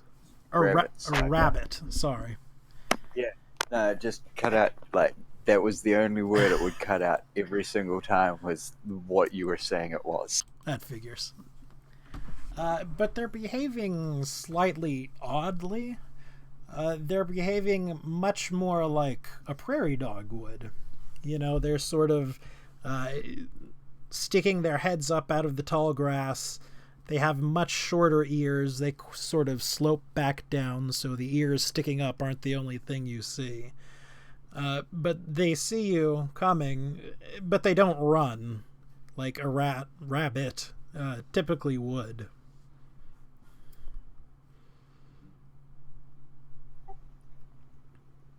As we're going along, Janeon rips some cloth off and makes, with some rope and cloth, a sling, and chucks rocks at the rabbits till he hits one, and hunts a rabbit for dinner later.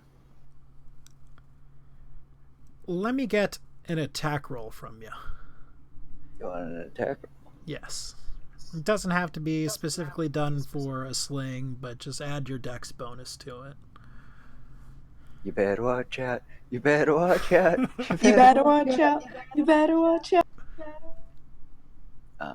So this is with +6. Okay. So 16. Okay. You hit one of the rabbits with it, and it releases this furious shriek, and then it disappears. Wait, what? Did anyone see that? 'Cause what? Wait, you said What? he hit it, then it disappeared? And it disappeared. And give me another perception check from you, Janeon. This better not be fucking with my food. You That gives me a fucking good one. swear that the same rabbit appears about 30 feet away, still screaming, before it runs off. Ah, You got blink rabbits. yes. Can you tell me about God. this? Come tell me Yeah, about this.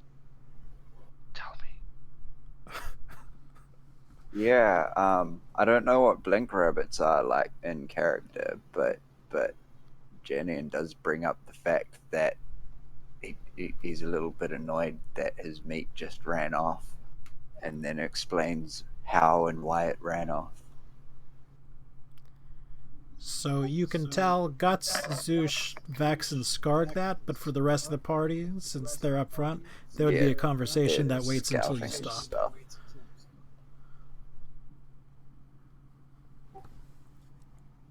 Yes, well, I tell the ones that are around me, then I figure Adrian would be the one who would be more interested, but I ask, Guts, do you know anything about them? I mean, my food. Don't think so. I wish. And kind of grumbles on his donkey. I'm a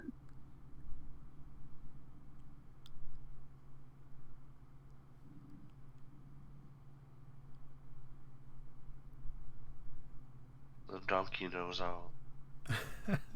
He knows all. Alright, so you can continue on for the rest of the day. In nighttime, it's sort of a guarded affair. You know, while everyone was generally pretty happy during the day, at night we're pretty reserved. They don't seem to be setting up much in the way of tents or anything like that, but instead are planning on sleeping down inside the wagons or underneath the wagons, with the hand carts being brought in close so that they can run at pretty much a moment's notice. There's no large fire being prepared, but you notice that on the insides of the wagons there are individual lights, whether by torchlight or some sort of lantern. You're not entirely sure, but there is something there. Now, this first night, Chol comes to you. All right, we'll be bunking down for the night here. For now, it's up to you to keep us safe. I'd suggest scouting out for a little bit yourselves. What I think I want from you all is to stay awake all night. In the morning, you can sleep on the carts. I'll send some of my people to scout as well. So that will enable you to get a little bit of rest, but I want you up all night. We're in a strange place. Who knows what there is back here? Well, that works well, because I planned on only having a short rest anyway.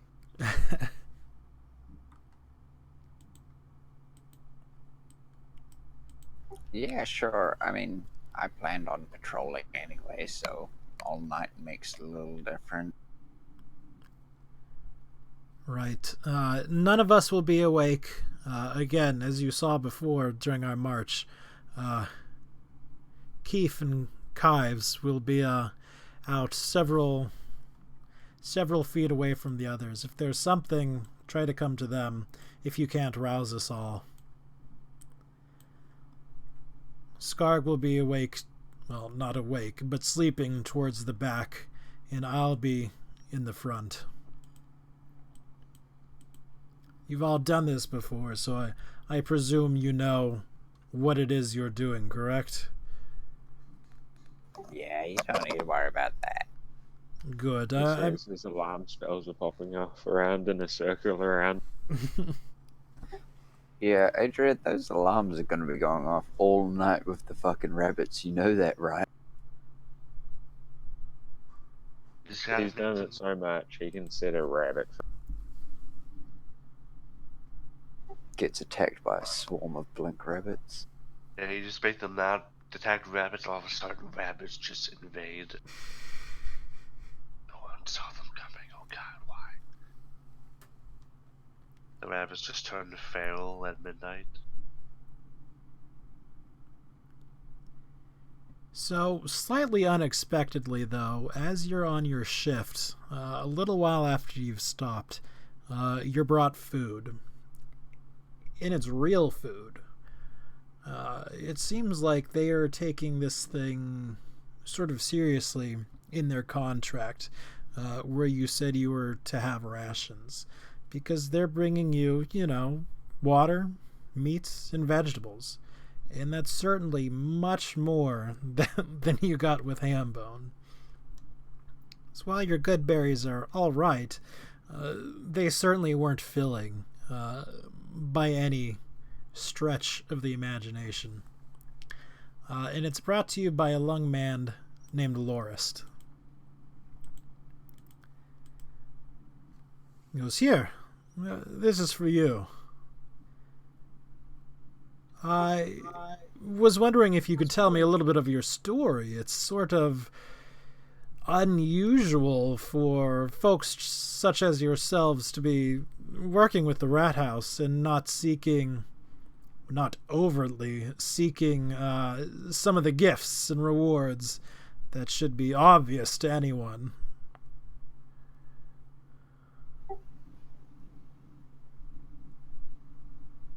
Who's he speaking to? Just the party in general? The party as a whole. Yeah.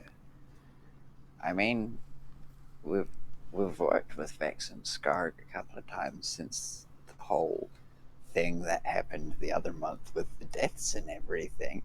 We've worked with them unofficially here and there, and apparently they needed or wanted some extra help this time. So, I mean, we were looking for more employment, and I personally don't mind the Rat House.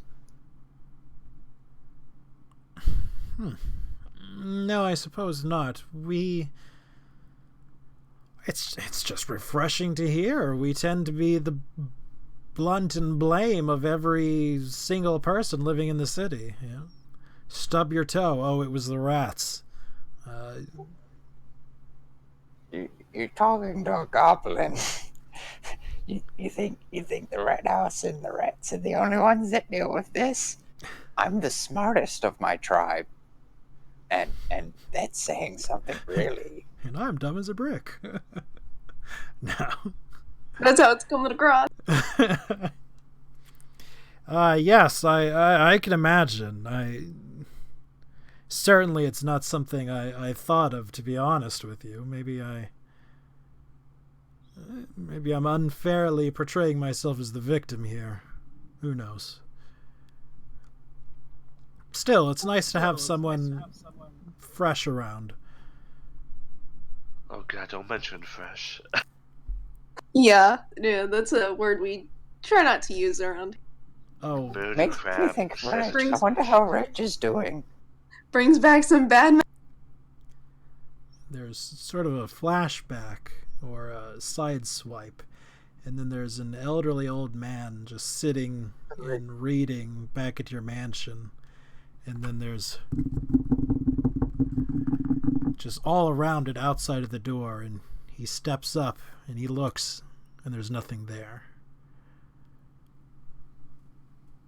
And he closes it, goes back to reading. And we wipe back over here.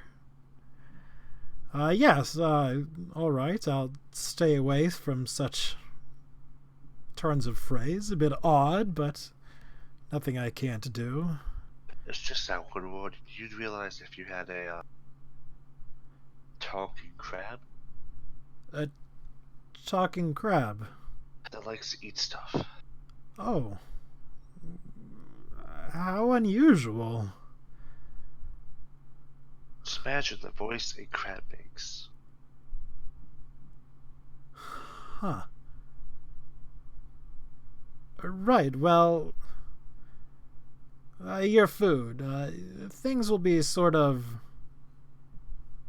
somber until we reach where we're going, and we can make sure the area is safe. I'm sure you understand. You've done this plenty of times, I'm sure. So how far out is this plot anyways? I'm not entirely sure, but I think Joel said something about it being 4 or 5 days out. We probably travel 15 to 20 days or so, or miles a day, so, you know, a fair while's out. I haven't seen the map, mind you. I don't really care for such things, to be honest with you. I'll go and I'll do my job, and that'll be the end of it.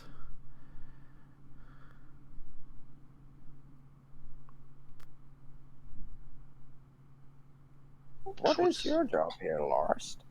Oh, me? I happen to be a studier of the arcane arts. I typically attend to just daily functions, water, food, and the like. Mending, of course, things of that nature. Ah. Oh, on that note, I forgot I can. You just see me start building a little Minecraft dirt hut. Because I can move up 5 cubic feet of dirt and stuff. I'm just building a little Minecraft little dirt hut that's like, 2 dirt blocks high and then just 1 roof kind of thing. Sure. I use prestidigitation to make it fall down laughing. No, you Doesn't suggest look like one to that. do the same. Uses a charge of a magic item to be an asshole. Wait, what do you have that has prestidigitation? Yeah, Arcane Archer gives prestidigitation. Oh, I know that. Means you can clean up too. That's good. Yeah. I actually helped you clean up all the gore and stuff in the attic. Yeah, if I had murder, so I just make a little hut. All right. You have sort of a Minecraft hut built. Well done. Too bad we're not sleeping tonight. Good point. I change into like a little raised tower. So it's like 2 blocks tall, and there's just like a little little. It's like it's like 2 by 2, but then it's like a 3 by 1 thing. So it's like a little raised platform. Little fortification. Sure. Mind you, this takes like 20 seconds to do. Less than a minute. Yeah. I know mold earth is useless, but you can move a lot of dirt with this spell really quickly. Loris sort of looks at you and all of your antics, and then gives you a nod. Right. Well, I'll be on my way, I suppose. Sure. If you want to swap spells, let me know, friend. Possibly. We'll think about it. And he sort of goes back off and goes into his wagon. So it's now pretty much officially the night of the very first night. You've made some pretty good progress. And you're all being asked to stay awake. And so I would like perception rolls from everyone. About how close would you say you're staying to the encampment, as it were? I'd probably be a little bit out. I mean, still within at least shouting distance. Feet-wise, are you talking 30 feet, 60 feet? Probably 60 to 80. Okay. I'm up in my little tower. The owl's doing a flyby around 100 feet. Okay. That's my distance I can share with it. I'd say I'd be patrolling about 70 feet around the middle of the camp. Okay. Guts? Yeah, I'd say be staying within probably 20 feet of the camp. Okay, so you're all sort of doing this ring around. And what about Zoosh? Or would she even be keeping watch? No, I think she'd understand that she still needs to put in some work, but I think she'd probably be the one keeping into the center of the carts and moving amongst the carts so she can rest and hide up against the wheels and, guard from a resting position as much as possible. But she wouldn't be ignoring the duty, I don't think. Sure. Especially not when she sees that, we actually go Everybody into else serious is working. mode. Yeah. Yeah, when we start working, it's work time. So Guts and Rick, with those natural 20s, you guys notice that these rabbits that were everywhere are still everywhere. You don't know whether they're nocturnal or I never remember what the reverse is, like paternal or something. But they don't really seem to be sleeping a lot. And they're real curious about what you're doing. They get close to you, like 5-10 feet close to you, And that's not something that rabbits typically do. I mean, first of all, rabbits aren't curious about what you're doing. These rabbits are curious about what you're doing. Second of all, How many are you getting close? how many are getting close? Generally, from every group or so, only about 2 or 3 are getting close. I greet the rabbits and welcome them to my dirt tower.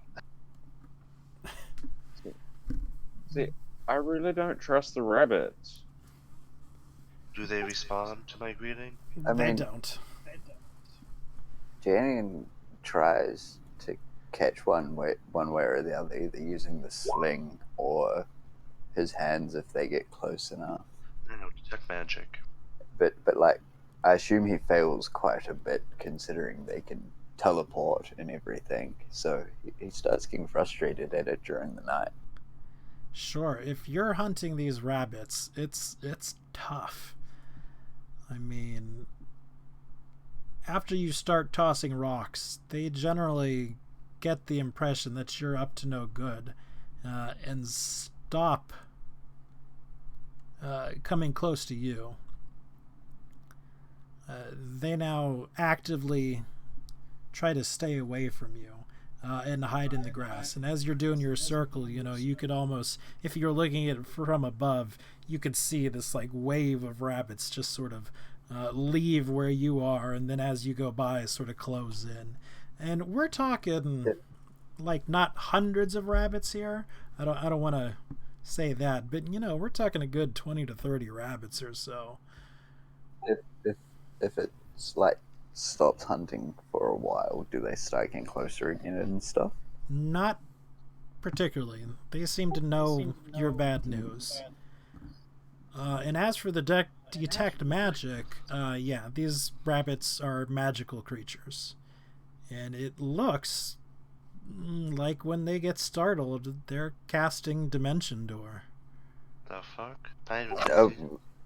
Wait, they're actually casting a spell? Well, they're doing it as, a supernatural ability. Oh, okay. You're talking about like the 400 feet thing? You're talking more like a 30-foot Misty Step? I mean, Dimension Door is like, what, 60 feet? Dimension Door is 400 feet. Well, it's the full-blown Dimension Door, but they're only doing it at about 60 feet or so at a range. So it's like there's, Misty Step, which is a bonus action, which is to tell a 30-foot teleport. Dimension Door is an action that's up to like 400 feet. Yeah, well, they're not casting the spell. They're doing 500 it feet, I'm sorry. as a supernatural ability for about 60 feet. But yeah, that's the vibe you're getting from it.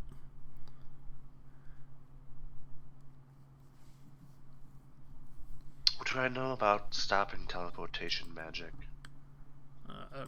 Probably What very do you little. What do you know? By the sounds of it, not very much. I mean, counterspell.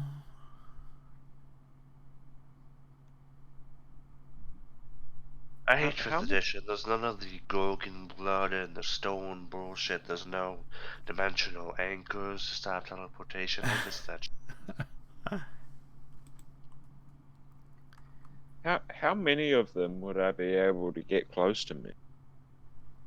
You can probably get 4 or 5. Like, if you're sort of holding still and putting out, I don't know, in general good vibes to you, they don't get much closer to you than about 5 feet, though. I just realized Private Sanctum can block teleportation magic. So if I was, a 7th level mage, I could maybe stop them from teleporting. And if I warded like a cage and we just shoved it on them, you know what I mean? It looks like they're more curious about you than they are hostile towards you. As you're going about, you see that they're eating this grass. So it's unlikely that they're carnivorous. Who knows? Can I try some of the grass? Eat the grass, get poisoned. I mean, it's Janion's grass. not threatened by them. He just wants to eat them. I lower a rope from my dirt tower to invite the rabbits up. I just make a gesture. Wait. Someone tried picking one up. See if it bites you. They don't let you get quite close enough to pick one up. Can we shoo them off? Or should we even shoo them off?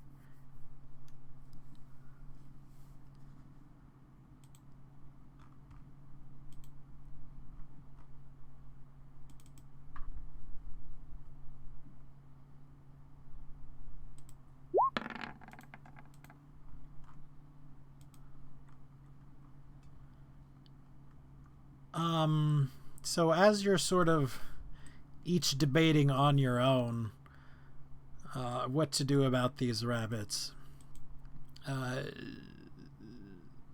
Zoosh comes to whomever would be closest, which would either be Guts or Adrian, and likely Adrian. And she's sort of in a stage whisper, speaks to you in extremely broken common. Me. I speak Draconic. Well, sure, but she's speaking to you in extremely broken common. She's making a point of that factor. Me. Noises. And she just sort of gives up and points to the back end of the camp. The hour flies by. 21. 21. You're not getting a whole lot of anything, except for whatever's in these back two carts is starting to make some noise. The owl pokes his head in, terrifying all the rats inside. And dying instantly. Pretty much. No snap. matter how you get around to it, an owl is a natural predator to a rat. Yeah, let me think about that. Instead of giving the rats heart attacks, he needs to go fly to Janeon.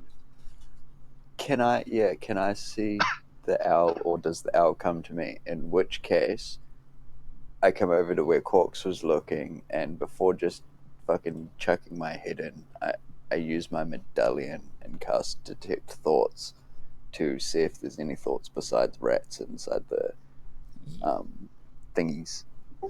You're hit by like a myriad of thoughts, like generally surrounding the core things, eating, sleeping, sex. Oh yeah. But can I notice anything that isn't, the basic rat things? Because I don't think it would even detect the rats themselves, because it only detects up to intelligence of 3 or lower don't get detected. Okay, then it actually wouldn't pick up the rats at all. No, there's no thoughts going on at the moment inside the thing. But then I chuck my head on and hopefully I don't get eaten.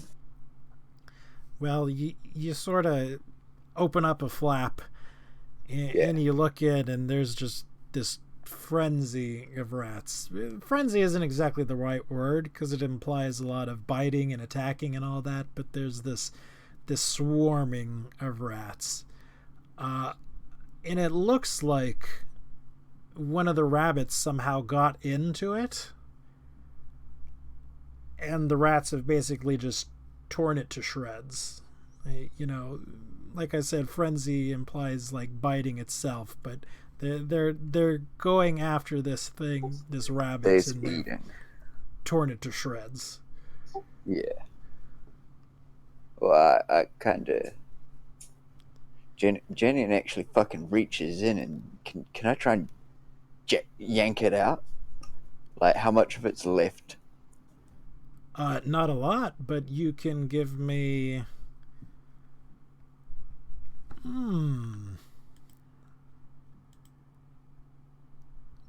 Here's one that doesn't come off often. Give me a sleight of hand one. God damn it, why did I not have advantage? You reached your hand in fine, but when you grab the thing, a couple of rats bite you. It doesn't... They may not have purposely been biting you, but they're sort of worked up into a frenzy right now. Yeah, I got nipped, I could imagine. Yeah, so you take a point of damage. But you manage to grab it and pull it away. Nice. Enough for a morsel? Like, there's a couple of bites there left, but that's about it. He starts cooking that shit on his torch. Alright. Like, I haven't seen any campfires get set up. We haven't been setting campfires up, so I'm rocking around with the torch. He just fucking kebabs that shit. So when you're doing it, the person who happened to be in the front of the cart steps down and comes to the back of it. What are you doing? Don't rile him up like that. Jeez, it'll take forever to get him back down. What? It was the rabbit. And I hold up the mangled corpse that, like, he's holding one hand above the torch flame, holding it above the torch flame and showing the guy at the same time. A rabbit got inside and they were kind of eating it, but I wanted to see what it tasted like, so maybe they'll settle down now. How did a rabbit climb into a wagon? They actually seem to be able to, like, shift, kind of like the city, but they teleport in a short distance. All right, friend. Watch this, and then can I see any live rabbits in the distance? You probably could. You got dark vision. Likely he couldn't. Yeah. Okay. Well, Janeon wouldn't care, because he wouldn't think about that, so... Sure. And that's a miss. That is a miss for whatever, but for the purposes, of where you attack, a bunch of rabbits sort of blink away from it. Yeah, but whether he saw it or not is another factor. So I have to go grab my boomerang back, but if he saw it... He didn't see it.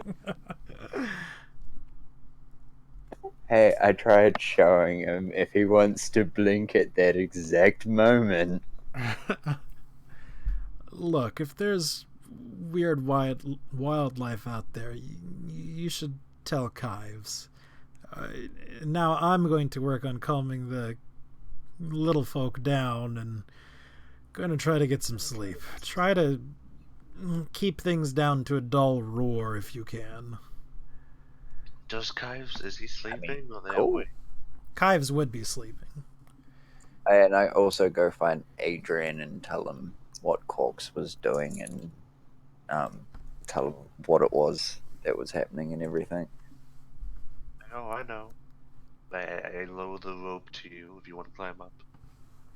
Yeah, well, like, I mean, Janeon doesn't know you know. He doesn't know the intricacies of having a companion and shit. Not familiar, but yeah. Yeah, familiar. I just forgot the word for a second. So Zeus sort of turns to you, Adrian, because obviously she would not either. Do something. Oh, the rats got calmed down. Don't worry about it. Yeah, I hold up the hopefully almost cooked piece of meat and say, it was just one of those rabbits. They got into I'm going to call it a rat pen, I guess. And this is all that's left of it. And Zeus isn't following any of this. I say draconic, it's taken care of. Yeah. She gives you sort of a doubtful look, but then nods her head. It was just the rats. Their card is filled with rats. Rats? Why? Vermin? The rat people. You mean their assistants?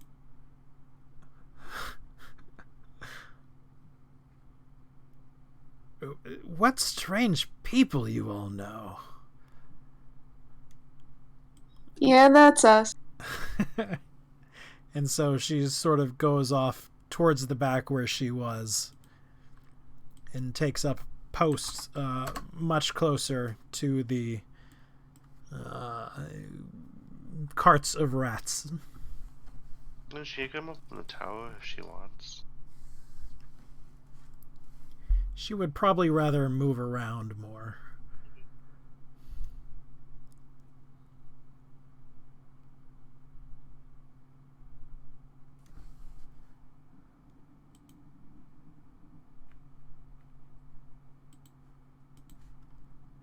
All right, so do Janeon and Adrian discuss anything about this, or? I'd give him a basic outrun and then eat the scraps of meat in front of him. Don't offer him any because there's not enough. Tastes good. Fuck yeah, it does. It's rabbit. Tastes like rabbit, yeah. Assuming the rabbits have a cooldown for the thing, they can't do it right away. So that's why the rat swarm was able to get. Quite possible. I mean, it was dead by the time I looked in. It was probably dead by the time Corpse looked in before he came and got.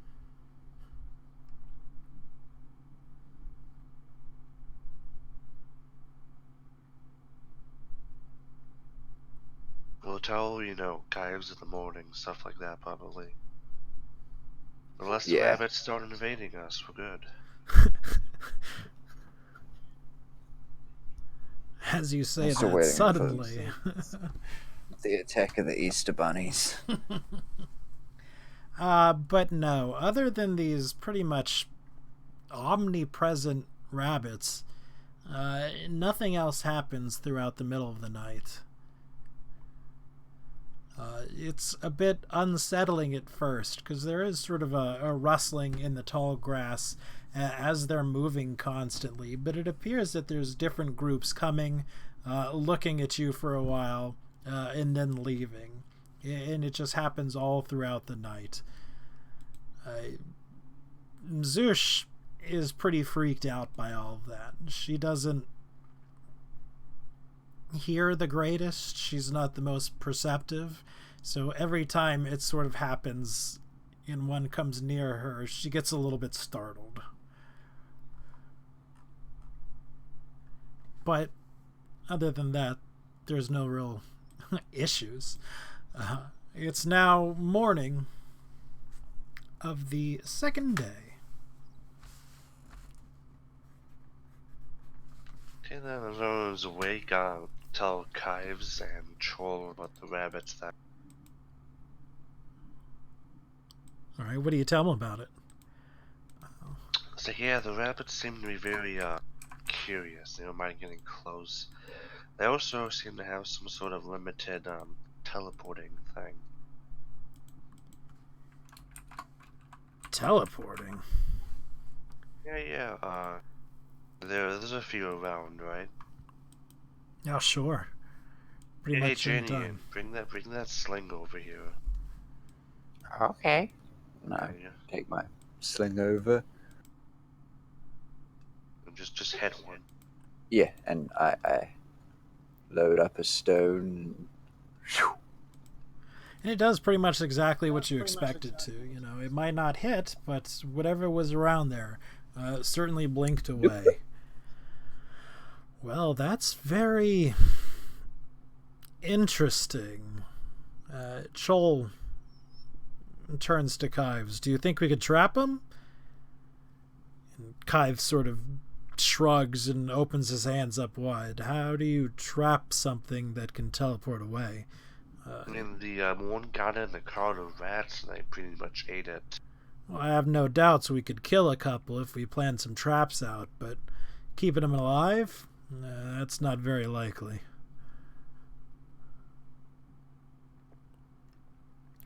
I mean, I could work on taming some, but I don't know. It might not be worth it. Whenever one wants to leave its cage, I think it could.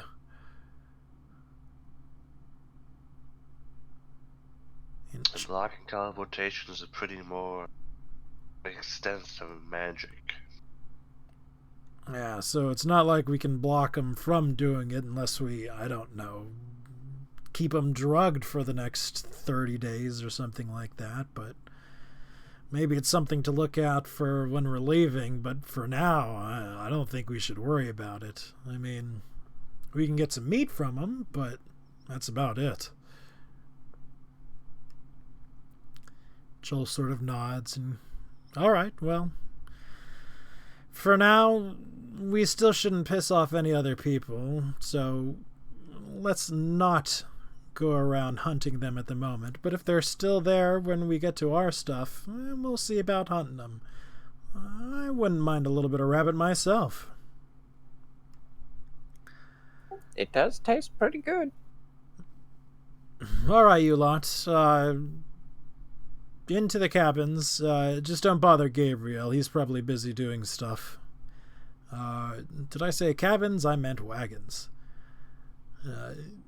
You can take one, you can each, you can all sleep in one. I don't really care. We'll be keeping watch, though.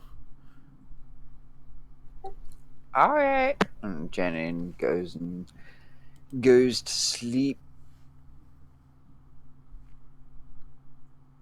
All right. Are we all piling into one cabin? Or cabin, every time. Wagon. Wagon. What time, roughly, did the rabbit encounter happen with it being in the wagon? Would it be before or after midnight? It was probably after midnight. Yeah, fuck. Just after. God damn it. Wait. Does it restock at dawn or at midnight? What? My medallion of thoughts.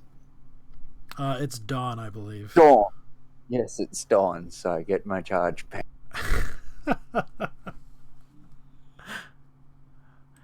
Gotta keep an eye on the prize, huh? Alright. I'm gonna take 5 real quick to use the restroom. I'll be right back.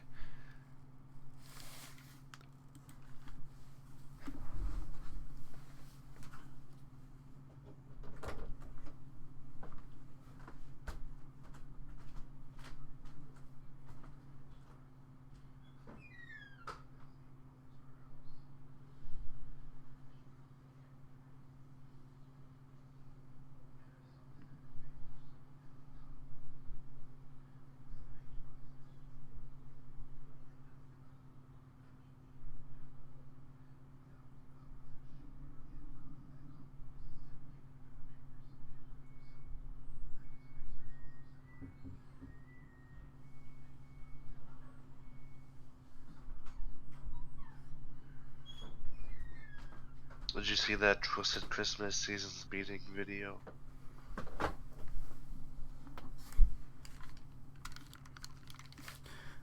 Squeaky, squeaky. Oh God, they talk. Grim, do we have anything? I assume that was you that I heard.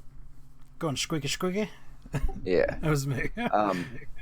Do we have anything major planned for the next 10-15 minutes in game? Probably getting there, yeah. Ah, fuck, okay. You need to take a break to...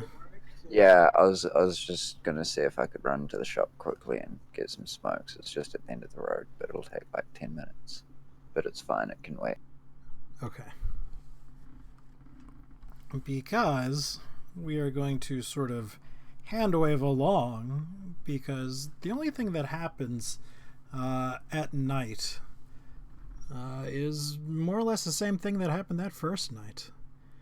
There's these rabbits sort of everywhere, and unless somebody would like to try something else new, which we can do, we're just going to progress until we get somewhere. All right. So, Okay. go ahead. Have we actually just outright killed one on the first hit before it teleports away? If you're doing sort of a repeat thing where you're actually trying to kill them, then yes, that can happen. And we'll just sort of hand wave that, because, you know, they are not so beefy and bulky to sustain multiple hits, or good solid I'm trying to kill something hits. You know, it happened to survive a hit from a sling, but that was more or less just luck and plot. Fair enough.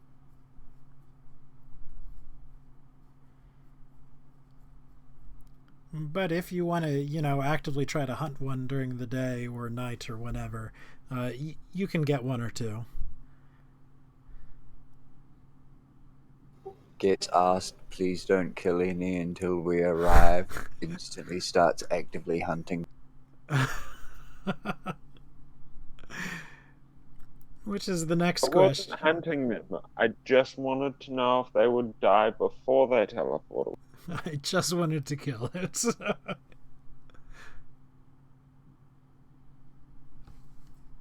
So do you take efforts to try to kill? No.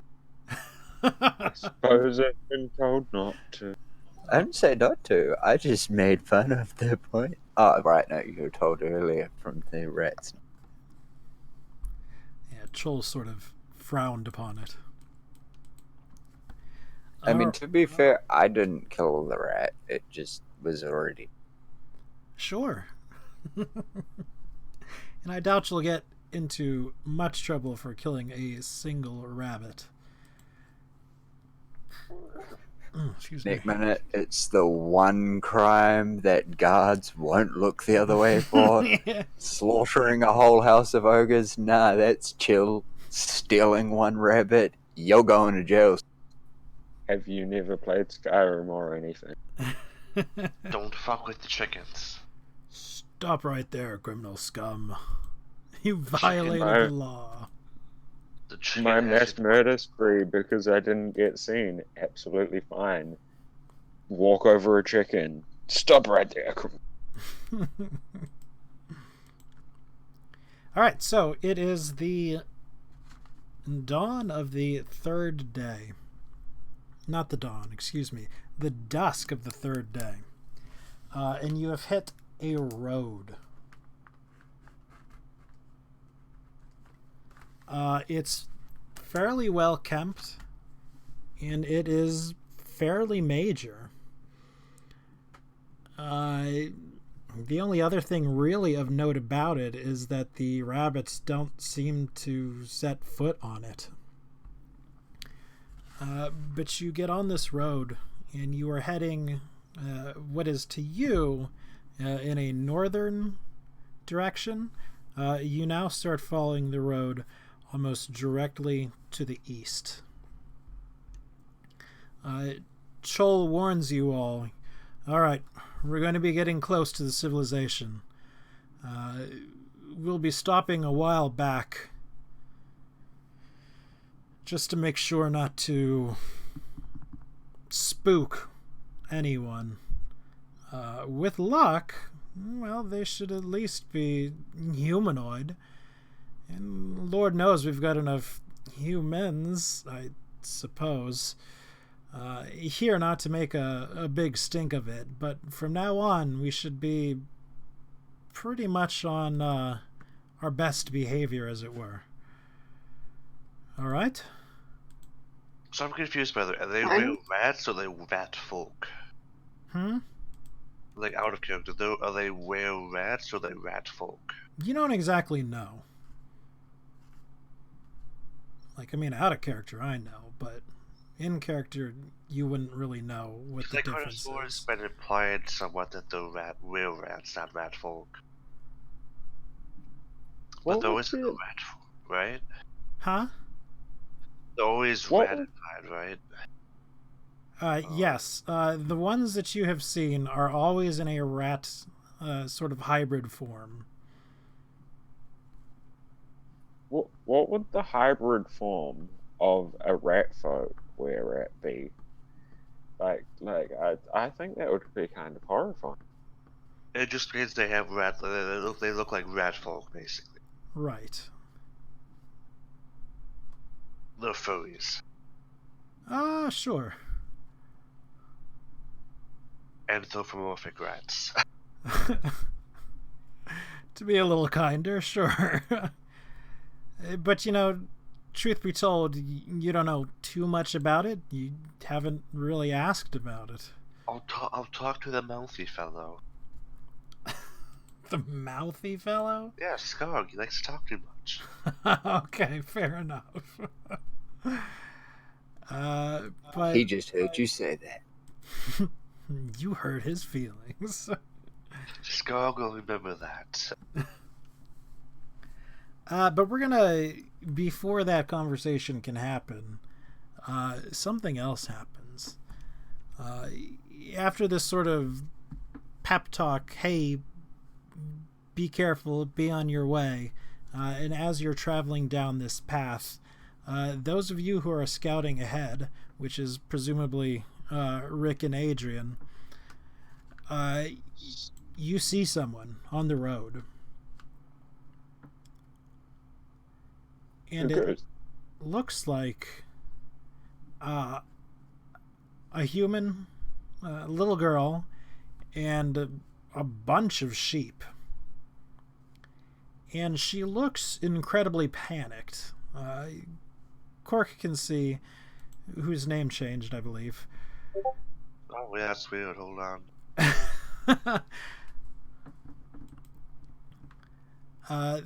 This little girl is definitely looking panicked over something, and sort of lost and panicked.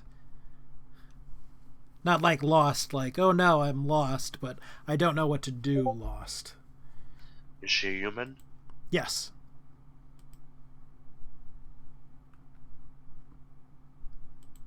And then being the totally normal human that I am, I'm going to go forward ahead of the group. Okay. And hope that they speak common.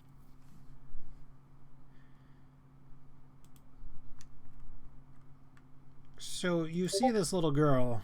Oh, gosh, I'm just getting pinged like crazy right now. See him? Yes.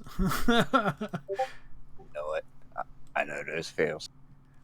Yeah, and so everything's going to pick up that because of the way I'm recording.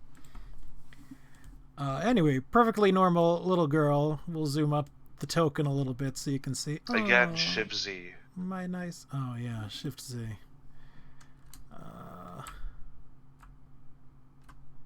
Oh, look, it's Okay. a person. Oh, gosh, I broke something. I held Shift Z down. I don't know if she looks Scottish or Muslim. I would say more Mongolian or whatever, I think. Nah, it's Like a not little Mongol. bit. Maybe Nepalese, Nepal. but it's definitely not Mongolian. But anyway, Mongols would- she certainly sees you, and she comes rushing to you. I need some help. Please, the beasts, they grabbed some of the sheep. You need to go now to save them, please.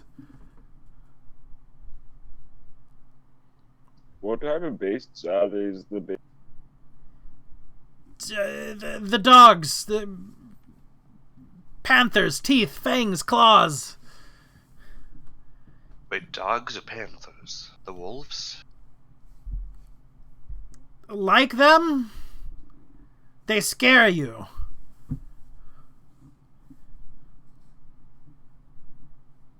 Do they scare No, me or do they they scare scare you. you?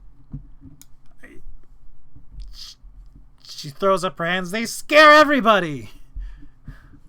Alright, so they have fear. Which way did they go, and how many sheep did they take? 4. 1 for each of them. They took them that way. And she sort of points again to the north off the road. And you can see around here sort of like a scattering of blood and all that. It's like, I know they might not be alive, but you have to get the bodies. We need the meat. Well, meat is good. Alright. Like, You this know, is we- the first time we've been working with the Rat Pack guy. Like, who's going to explain to them that this is where we'd usually just go follow any lead? Well, that's kind of still our job. I mean, if those beasts will be attacking, we can, like... Girl, are you heading back that way? I point down the road the way we're going. To the village or whatever it is. Not now. I can't go back without the sheep, or at least knowing what happened to them. Okay, well, we're travelers. We got a caravan. Why don't you... And we'll talk to the leader. Why don't you stay with them while we can see what happened? All right, thank you so much. Then I'm gonna run back to Cole or Chol, whatever his name is. Joel. Sure, and as you're running back to him, he knows what's up, and he calls a halt to the caravan, and he jumps down from it. What's going on? Right into this little sheep girl, some sort of carnivorous entities stole 4 of her sheep, 1 for each of them, a bit off to the north there. If you don't mind, we offered she could travel with us to the village. If you don't mind, we'd like to go check out this, where this is. We aren't attacked by some sort of pack creatures in the middle of the night. And he sort of breathes a sigh of relief, and he goes, "Oh, fantastic. Oh, good. Yes, I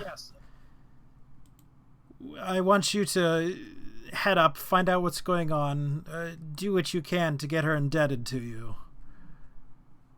It'll make it so much easier. Look, take Kives and Keef with you, just in case something happens. And if you can, see about leaving them alive. Right. Supposedly they might have some sort of fear-inducing thing, like the rabbits can hop around. I don't have much of a defense against that I can give you.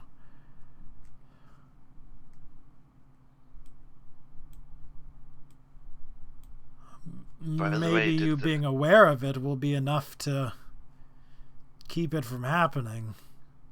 Is it ever that easy? Likely not. Anyhow, did that girl seem any worried by Rick or anybody else? You have not met up to them yet. This was you running ahead of the girl. Oh, then I'm gonna kind of run back to her. Says, okay, a group of us are gonna head out to try to find them. And for the caravan, we're travelers from a faraway place, so don't mind the weird faces. The weird faces? Probably not what you're used to seeing. Look, if you help me find my sheep, it doesn't matter. Alright. Anyhow, you're free to go join them for now. And we'll head off to try to see what happened then. Okay.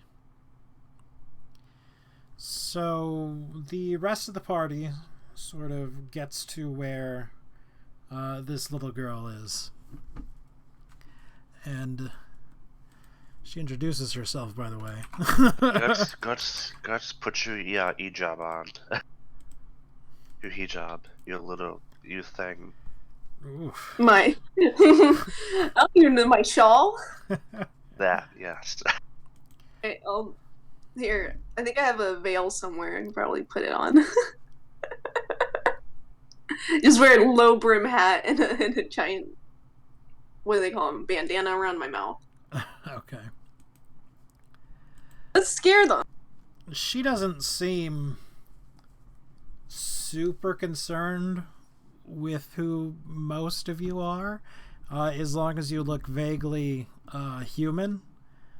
It's when it starts to get, a little uncanny valley, the rat people, the lizard people, the dragonborn, that she gets a little nervous. Well, she's fine with the goblin. She's fine with the goblin. There you go, Janeon. Yeah, of course. Everyone loves the goblin. Is this a young They girl? judge us, but they love her. It's like a young girl, it's just like a halfling on that note, or no. Sure looks like just a young girl. You're not monsters, are you? And Chol kind of laughs and says, "No, we're not monsters." And makes an effort to sort of give her something to eat. But we do kill them. The rest of my party is going to go out and get your sheep back. Or at least end the ones that took away your sheep. But for now, stay with us. Just have them stay here. Our horses may frighten the sheep away, but I assure you, it and the rest of us, we mean them nor you any harm.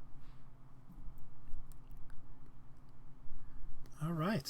And so whom is going to take the lead for tracking these beasts? Probably not me. Aren't you supposed to have the nature rolls?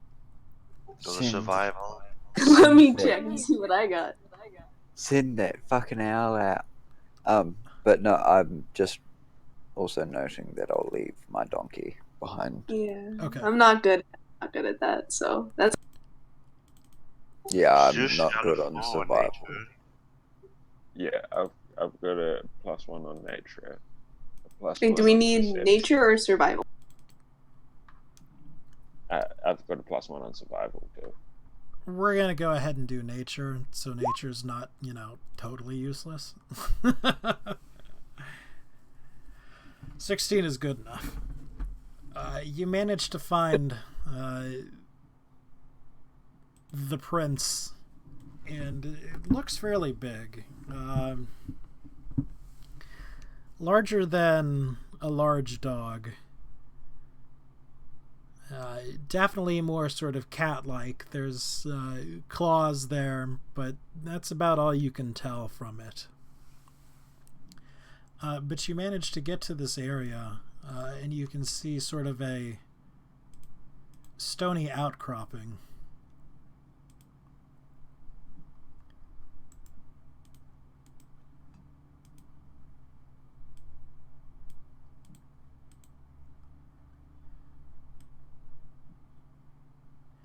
And Zoosh stops you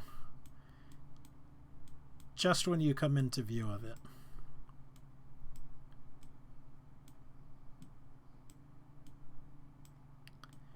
And you can see hyenas. Or they're certainly more hyena-like than they are anything else. And sure enough, they're eating the remnants of several sheep.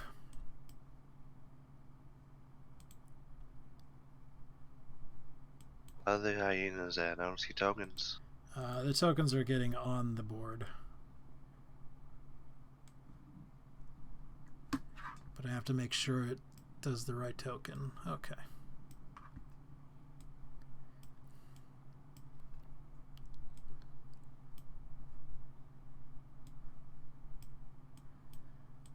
It appears that there's just a load fallen rocks or something excavated or whatever that these beasts happen to be making their lair out of.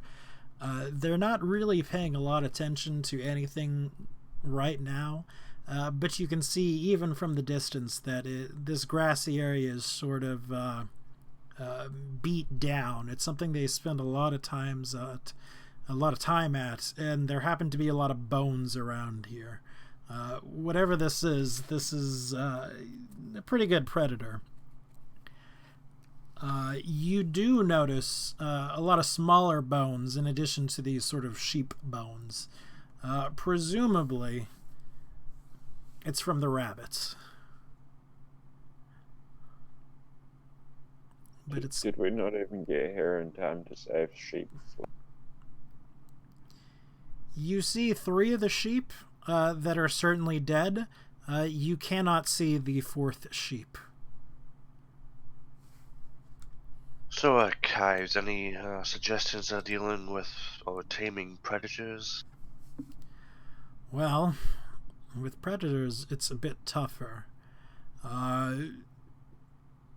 Something this big, it might be hard. I do have some nets. I'd pass them out to you. My only suggestion is to, if you can keep it alive, keep it alive.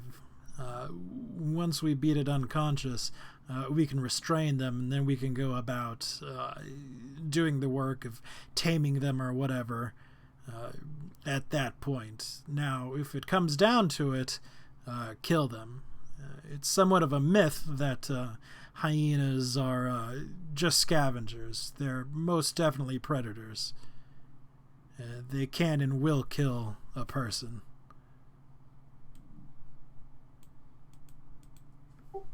I mean, if we have nets, just saying, like, I can basically guarantee captures of 2 of them, assuming I get hits.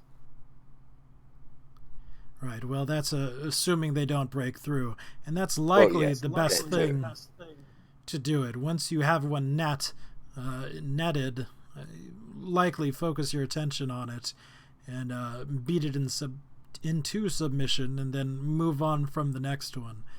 This is their home, so likely they'll defend it to the death.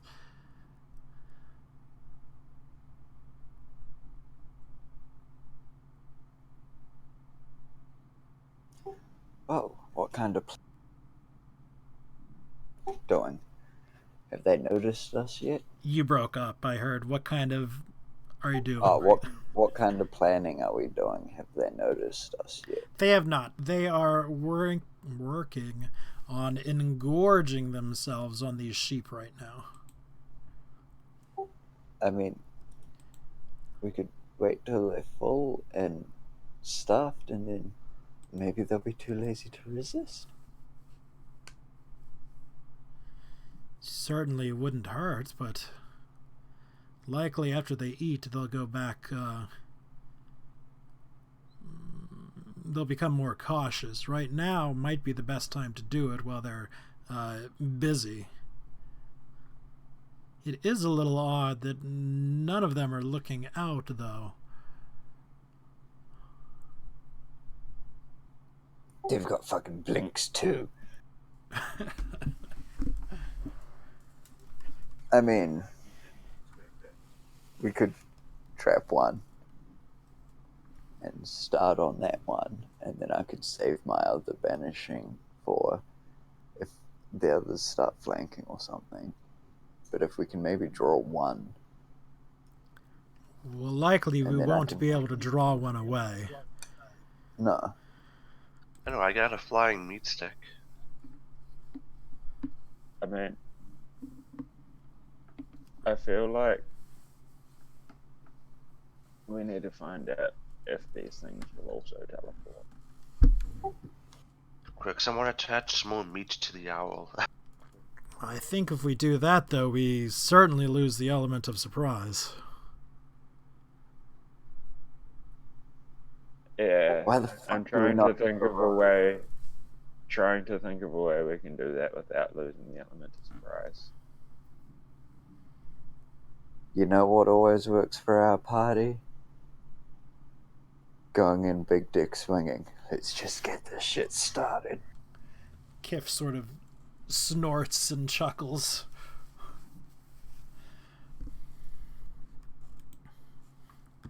All right, so do we want to go in guns a-blazing? I mean, if no one else has any ideas, Janeon is starting to unhook one of his boomerangs. And Rick's picking. All right, well then Yeah. let us go ahead and roll for initiative. Don't forget to select your token. Realistically, just make sure the killing blows Oh. are lethal. Fuck. That You better know? be my only one.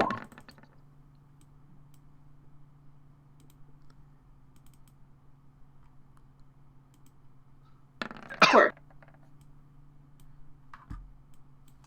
I rolled Zush. Okay. The 15 I rolled is Zush. Sorry, I forgot to change my name thingy.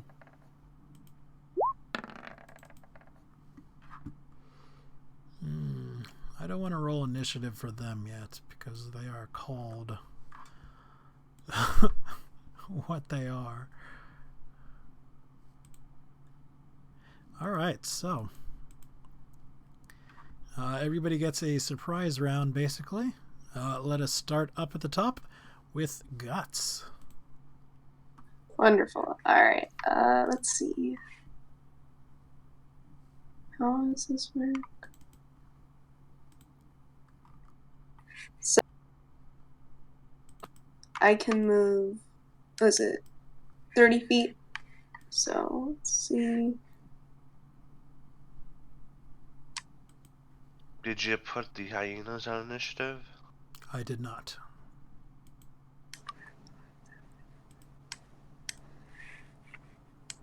Did you put the rock elementals on initiative? I did. I mean, wait, no. No, this is bonus round.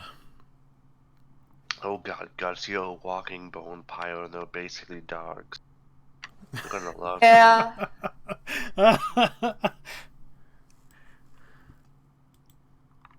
Alright. So, I am going to cast Dissonant Whispers on this bad boy right here. If it would finally please, would it please let me do this? Please let me select. There we go. Ping it. There we go. That boy right there. Okay. Now, if only my thing will work. Let's do this. Hello? Hello. Hello. There we go. I hate my character sheet. It's so slow. All right, wisdom saving throw. Again, so there's a chance that this might say what it is.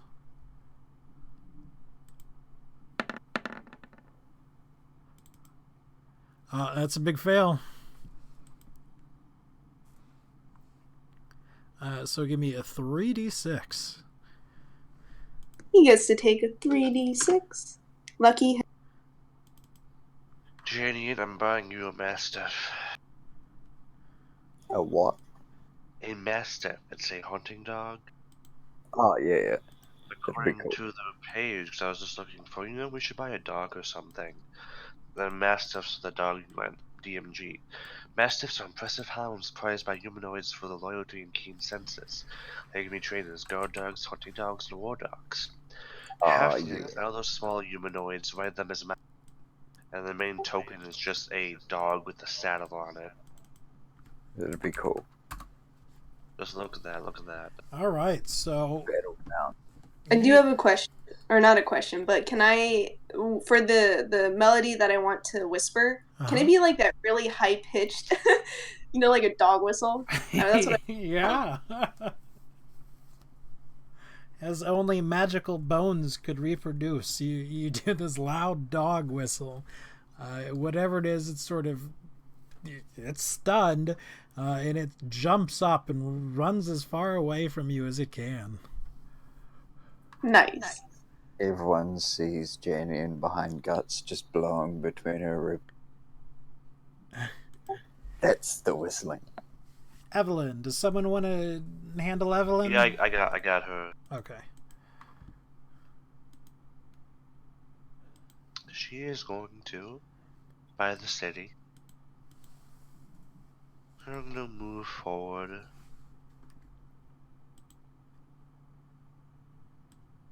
And,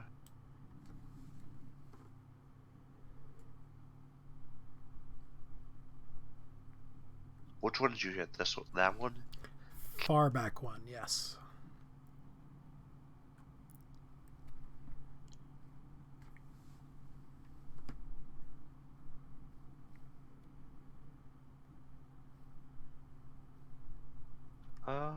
Yeah, that works, I think. Oh, one button. Just gonna shoot at that one, then. The light cross. Okay. 16, I believe, is a hit. It sure is.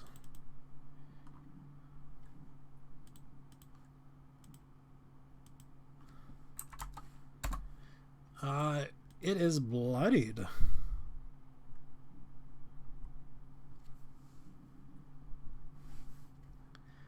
Over to Zoosh, the sole survivor.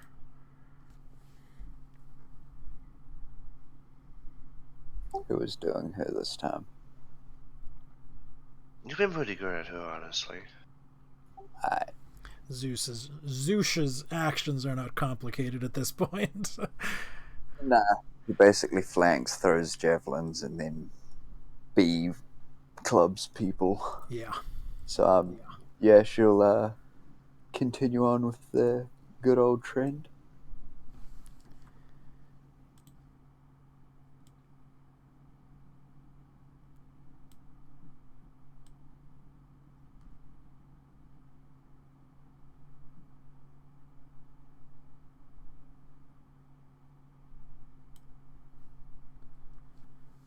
Should make an attack against that one I just pinged.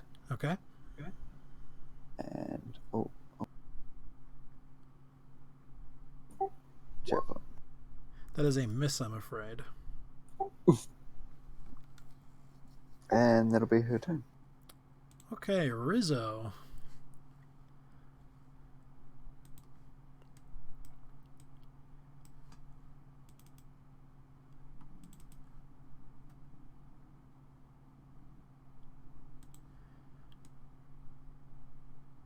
Rizzo is going to move here towards Evelyn, and that will be its turn.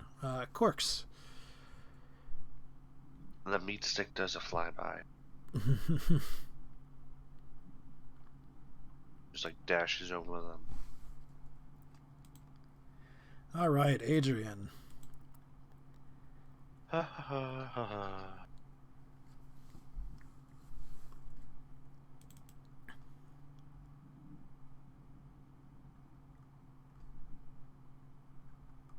And straightforward. Against this first one, all right. Yep.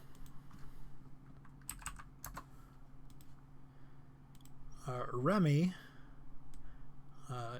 follows next to Rizzo. Keith comes back here, but oh no. Keith casts Blur.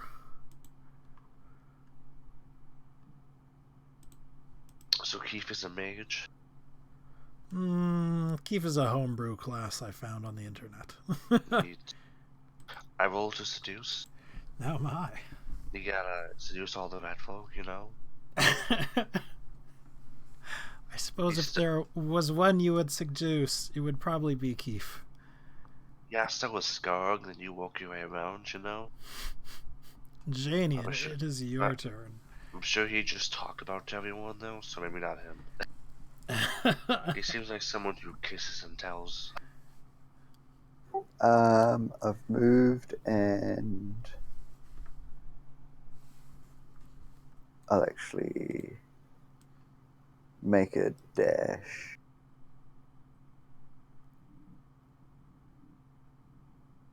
To there. Oh, that's right. You only have 25 movement. Yeah.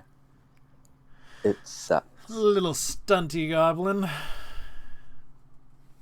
Alright, Rick, it is your turn. I am going to move.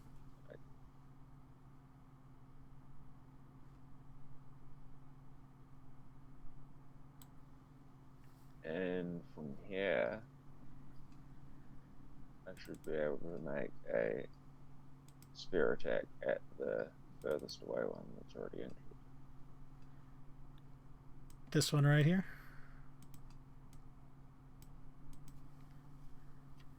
Alright. Yeah, that one.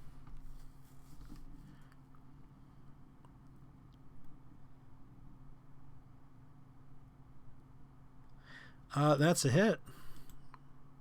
That is a pretty big hit, all things considering from it. Whoops, that's not right. It looks like it is barely standing on its feet at this point.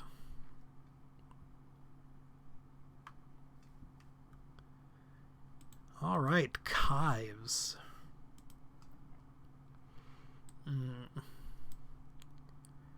Kives would move as far as it can towards its rats. All right, now let's get some other things on the initiative.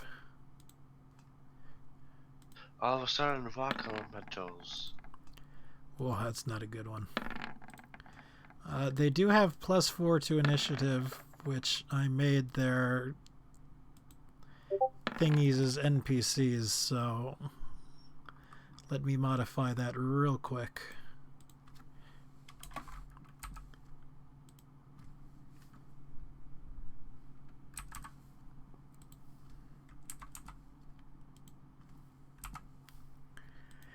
And let us stack them again. So, alright, second round of combat. It is this guy's, who is up in front.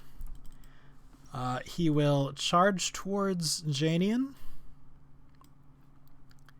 and use a supernatural ability.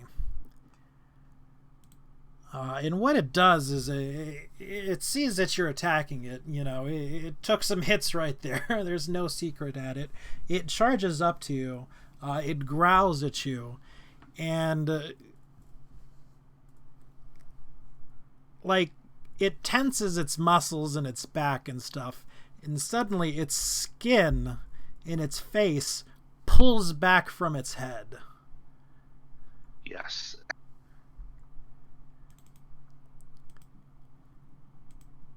Yes. Leaving sort of the skull there and the musculature and all that like visible, dripping some blood, but very, very little. That's pretty cool.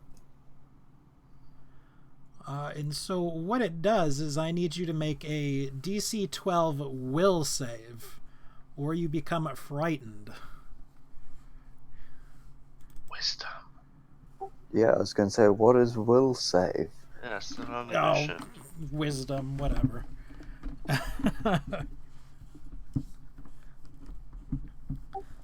Well, I'm not scared. Well, you certainly are not scared of it.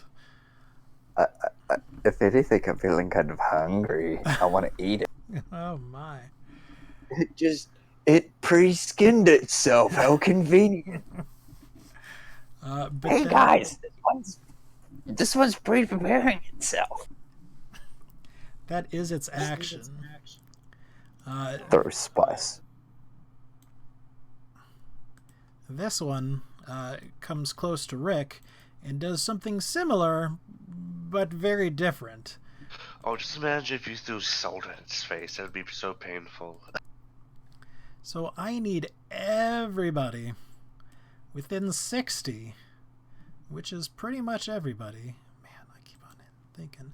To give me a DC 11 charisma saving throw or fall prone. So here are the two rats themselves. That one is Rizzo. This one is Remy. Rizzo is prone.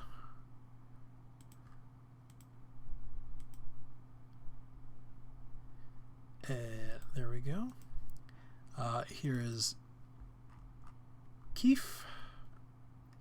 That second one I did is Zosh's. Okay. So both me and Zosh passed. Ugh, Keef failed. Like, charisma is her good stat. And then for Kives, who passes? Did anybody go down from that? Other than NPCs? No. I did. You did, okay. Ah, yes. Okay, so you cannot stand from being prone without making a DC 11 charisma check at the end of your turn, or for, 10 rounds. Guts, it is your turn. Alright, so let's see. I'm going to move a little bit closer. Well, this might be a little tricky, but I will cast Thunder Wave. Give me a second so I can draw On that note, the cube. Grim, can you mark the ones that are bloodied? Yes, I can. Just the one, by the way. Actually, yeah, that's a point, seeing as we're meant to be making a point of not killing them. I thought there was two that was bloodied. No. One got hit for 2 hit points, but only one is blooded. Okay, Constitution saving throw from the Crunchar. Let's make us it. Yeah, he beats it. Damn! That's a shame. It just fizzles out. Makes like a instead of a thunderous force, it just makes kind of like a farting noise. Oops. Okay, so next is the really hurt one.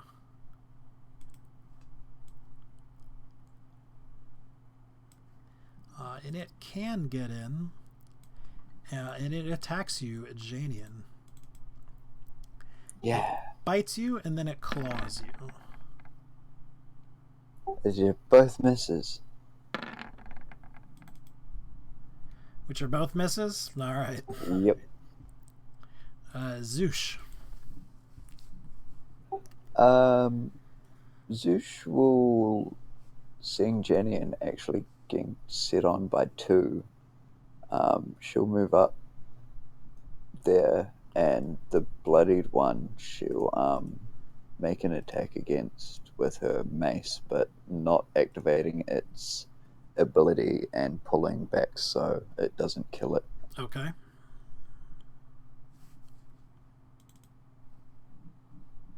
Well, yeah, that's it. Can we not do the double damage and just say it's KO'd? We can certainly do that. Nice. It only had a handful left. With a crit, chances are I was going to... All right, Evelyn.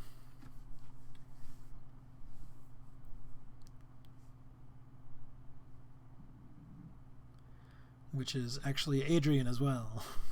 What? Who? It's Evelyn's turn. Oh, I'm sorry. I'm not used to, you know what I mean? Yeah. Okay,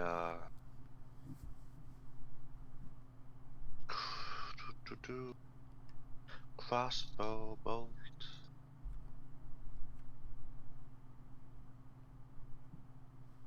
That hits. Against which one? This one. Okay.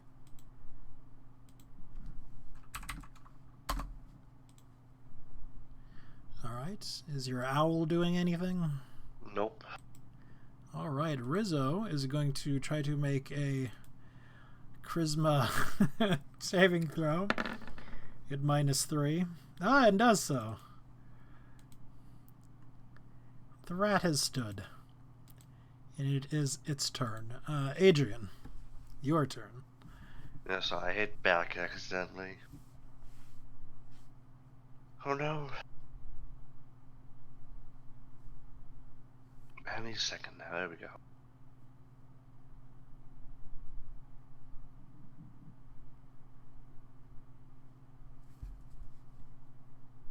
Fireball. Against the closest? Yep. Okay. Well, obviously that's a hit. 2 more damage. Remy. It is his turn. So he will come up here and he will attempt to bite the one closest.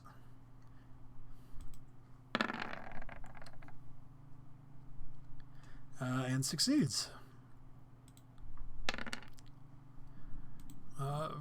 For a good bit.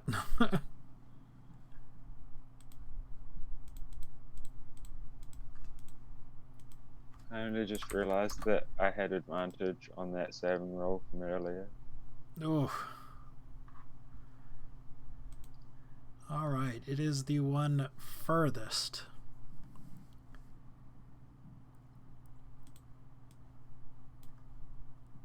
So it is going to come up and attack Kif. Keef. I'm going to say it different every single time. 14 and a 16. Those both hit. Oh no, disadvantage. Because she is blurred. Those both miss. She's going to try to stand back up. And does so.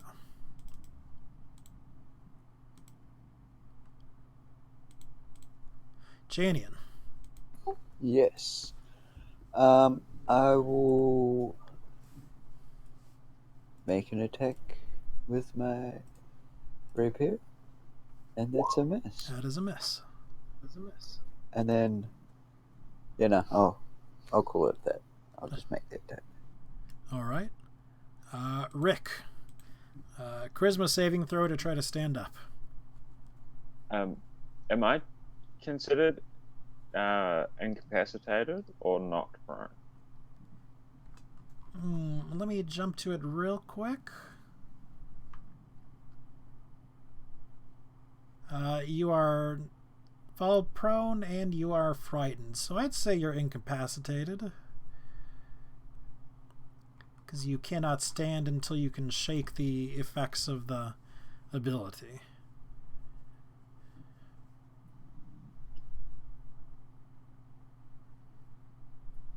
Well,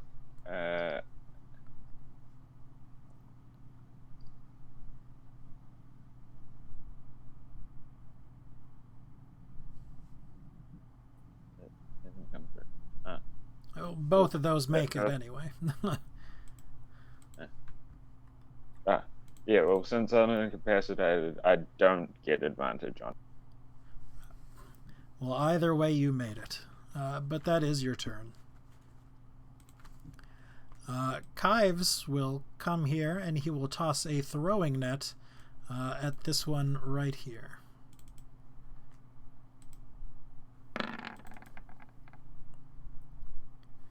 And that hits. It is restrained.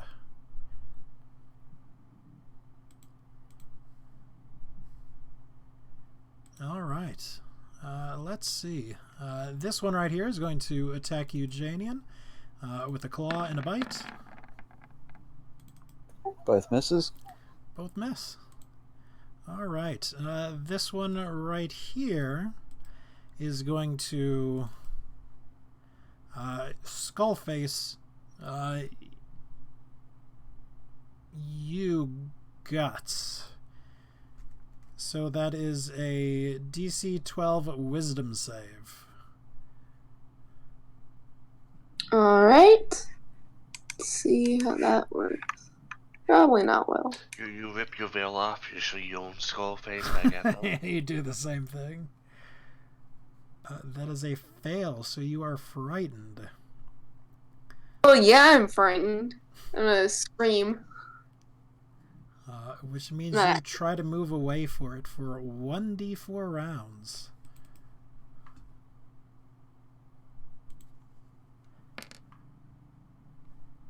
Two rounds.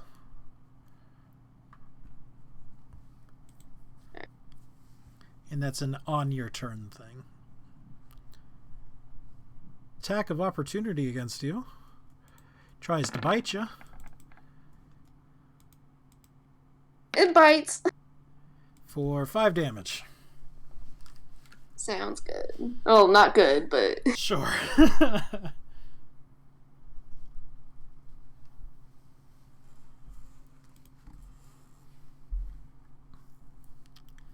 And you move your speed away from it. I imagine it looks like, you know, that, you know, when you watch cartoons like Tom and Jerry and they go after, like, the dog goes after Jerry and or, like, Tom, and it's trying to bite his butt and snapping at him. That's what I imagine it looks like. And I'm holding my bottom as I run.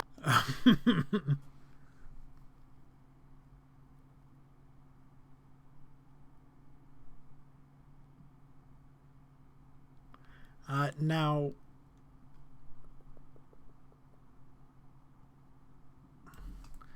I'm going to look up Frightened super quick. I got it. Can they attack someone else? You can attack someone else. Yeah. They can willingly move closer, and they have disadvantage on ability checks and attack roll as well. It's in the line of sight. Okay. There we go. Alright. I guess I could go for the one right in front of me. Mm-hmm. I will, but let's see. I will use my rapier. I will flourish it. Maybe not as steadily as I would have while I know that thing is looking at me. But we'll see if it even hits, So typically, you would have damage because it's or advantage because it's restrained, but you're also frightened, so you do not have. So I'm afraid that one's a miss. Oof. Can't hit the broadside of a building. All right, that one is restrained, and so now or incapacitated. So it is now Zush's turn. Zush's turn. She comes over on this side and makes an attack with her club. Mm-hmm. Again, not activating the B.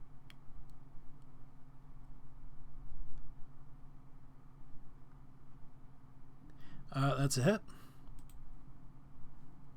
She's not set up to do damage automatically. Yes, she is. Just. Oh, no, that's right. Yeah. Yeah. I'm getting it now. She's set up to do both now. Oh, nice. So yeah, just don't do the piercing damage. Correct. All right, Evelyn.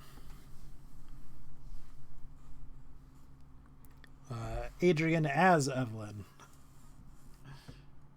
Okay. Pew pew.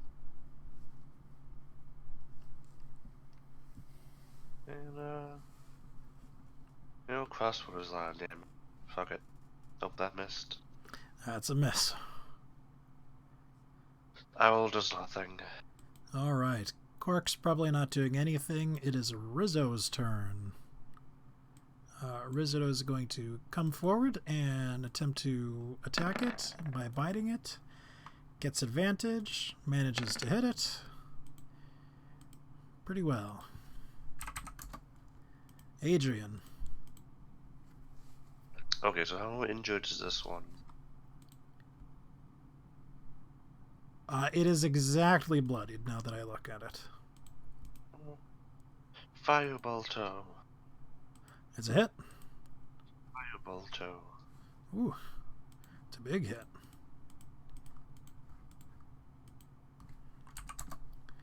It is hanging on for dear life. Net it, Rick, net it. It is Remy's turn. Remy will try to bite the thing in front of it. Net it, Remy, net it. Hits it for 4. It is barely hanging on there. Whoops, and I rolled something else for some reason. Oh, no, it just came up later. Okay. So, this is the one restrained's turn right now. It is probably going to attack and bite the net that is in it. Trying to hit a DC of 10. 10 hit points. It manages to, so it is no longer restrained. But that was its turn. Alright, Keef.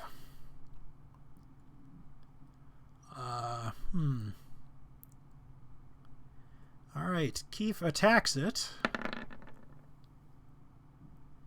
Hits it. And it uses one of her special abilities and a bonus action to add on a shocking grasp to it.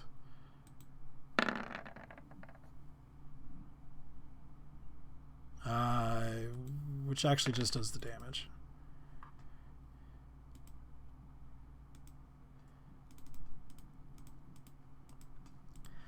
So now this one is barely hanging on as well.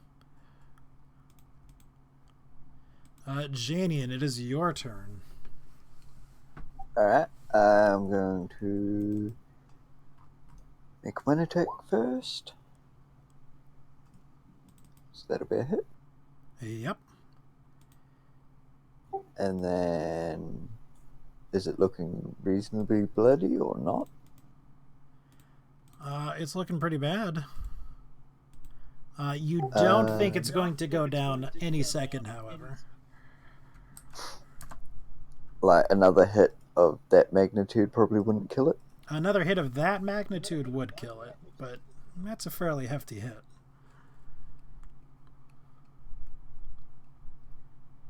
I'm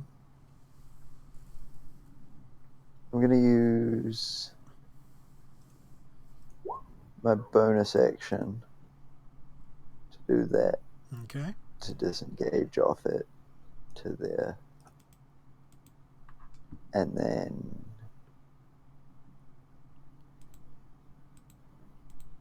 then I'll call it turn. All right. Rick, it is your turn. The one in front of you is bloodied. In fact, they are all bloodied. Not it. This one in front of me is pretty Like you close could to kick it. Hanging on by a thread. and it's movement to stand up. You've already stood up. You stood up at the last of your turn. Ah. You shook it off well, and stood up. Yeah. I am just going to punch it. All right. Not even going to use a weapon. Well, yeah, you punch it down. You knock it unconscious.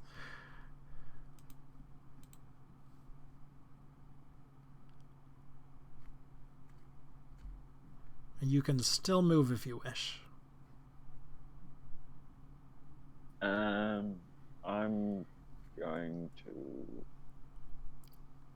hit that way. All right. It is Kive's turn. Kives is going to pull out a whip, make an attack on there while holding back, however. But succeeds because it's flanked and has advantage. And manages to bring it down, even pulling it back. All right. The one that is still up is going to attack Zoosh. No.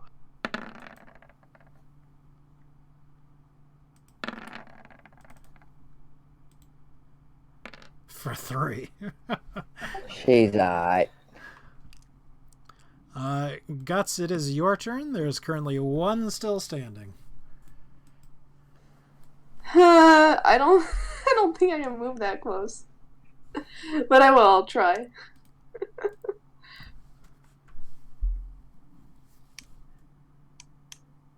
Yeah.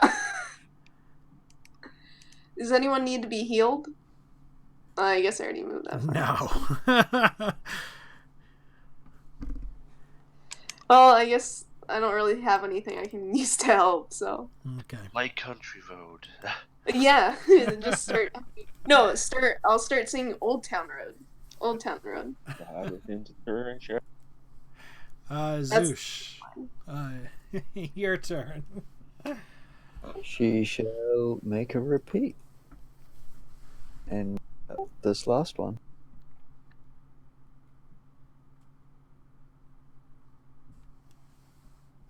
That is a mess, unfortunately. That's her turn then. All right, Evelyn as Adrian. Okay, so this one's down, this one's down, this one's down? Correct.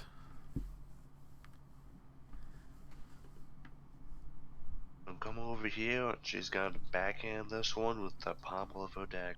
Okay.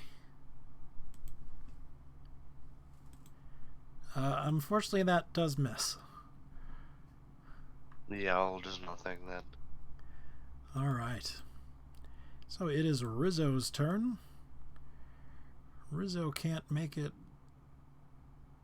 quite over that boulder as easily, so stops it right there. Adrian, it is your turn.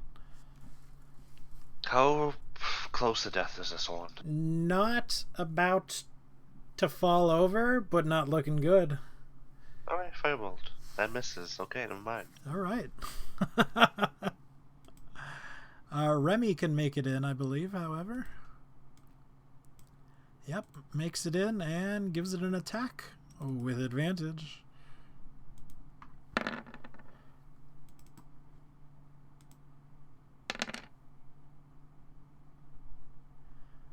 And kills it.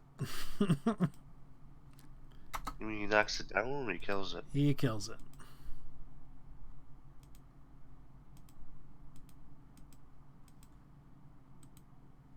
Alright, so that is that combat. As the dust sort of settles, Kives quickly springs into action, tossing you all nets, saying, "Hurry! Wrap him up! Get him done as quickly as you can and as thoroughly as you can. Don't worry about doing it neatly. You can make a mess of it." And starts doing it to the one closest to him. I'll do it to the one we knocked out first. I'll go do it to the one I punched. Alright. I didn't even mean to move you. I'm gonna search for the sheep. Alright, so you sort of get into it, and you see the bodies of 3 sheep out, just sort of strewn about at this point. Whatever those things were, they weren't particularly neat eaters, and it looks like they, sort of worried things more than they ripped and tore things, so it's sort of a mess. You can go into the lair a little bit if you wish. Sure. You do so, and you notice, or rather you find, the last sheep, also dead, but you notice 4, I don't know, I guess you'd call them puppies, of the Crenshaw. They're tiny, they're little, they see you and their faces sort of pull back, as you saw the older ones doing, and you're unsettled by it, certainly. No, I love that shit. I'm a necromancer. But it's not enough to send you into a fear anyways. It has the opposite effect. It just charms me, you know? I take the little puppies. They're too small really to resist you, so you can grab them if you want. Just take them all then.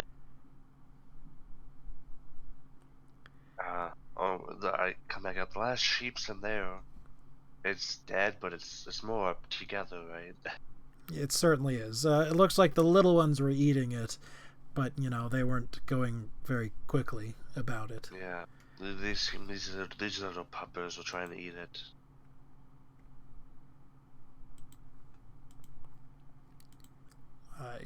Kives comes up. Good. We should pull these back, and I guess we need the corpses of the sheep too, at least to prove that they were there. I don't... Something like that. They want the meat even if there's nothing. Do you want a puppy? Yes. And Kive seems delighted that you found him. He didn't notice it at first, when you first came out of there, but he sees them in your arms, and he is absolutely ecstatic about it. He's So like, stealing one. oh my goodness, they're adorable. Come, look at this, look at this. And he, I think I just found my monster. gathers everyone around, or tries to. Everybody's a little preoccupied, and they look just like little hyenas, don't they? Oh, they're nipping at my fingers. It's so cute. Come, well, and he takes them from you if you give them up. Okay. So he's carrying those ones, and he's like, all right, I think this is pretty much everything. We should probably head back to the rest, right? Yep. Yeah, just drag the others along, but make sure they're not bleeding too much. If they are, we should probably do something about it. Yes. Okay. So these are probably pretty big. 200 pounds per level? 500 pounds per level. I would carry 2 of them, I think. Or Yeah, one you of could them. easily carry 2 of them. Rick could easily haul another one. And then between everyone else, you can manage to get them hauled without too much trouble either. So you make your way back to the camp. Or, excuse me, back to the rest of the party.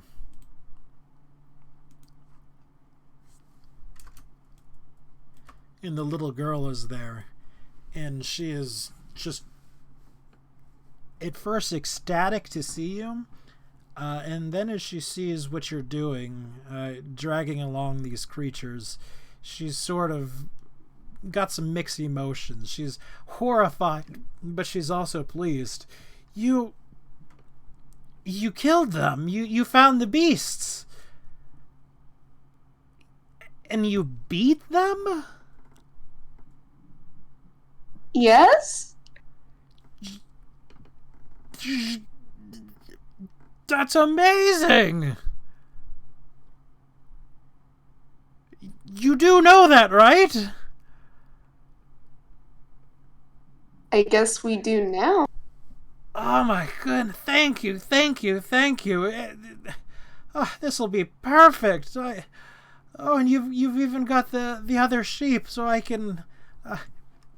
And she sort of comes to the sheep, and you didn't notice it before, but each of them is wearing sort of a collar under the wool, and she pulls it off. I can even show what, and we can get an accurate count. Oh, thank goodness. Bless you. You have no idea what you've done for me. She's pretty ecstatic. This will be so amazing. You can... I've got to go back into town now, but you all can come too. I'm sure they'd be so happy to see you. And Chol sort of comes up. It says, we'll be coming to town soon, but not just yet. This probably looks to be a good enough place to camp for now. We'll perhaps be coming to town sometime in the morning or in the next couple of days. You should head back and tell everyone in the village what we've done. Yes, I will. You're the heroes. You don't even realize it. I've never imagined someone so powerful. and just willing to kill those things? They were so scary. Did they do the things with the face? Yeah, it was kind of cool. Chilling, yes, I suppose it was. A little bit. But thank goodness. Well, I'll be heading back to the village. It's over to the east. Just follow the road. I'll be sure to put in a good word for you. But it's getting dark now, and I've got to get to my flocking before anything else comes. So, goodbye, and thank you again. So we're not stealing you yet? And Troll, which I assume that was an aside to, shakes his head no, and sort of says, not yet.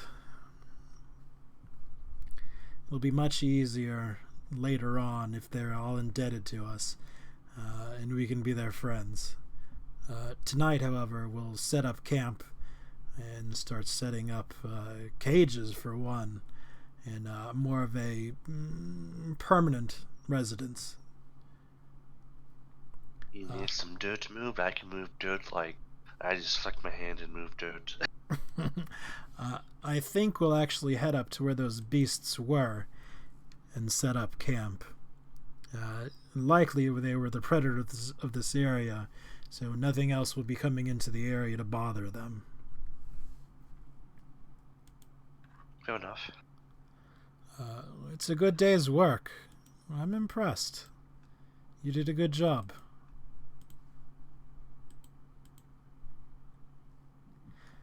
All right. And at that point, heading into the night of the third night, we're going to go ahead and end our session for today. It was a good one.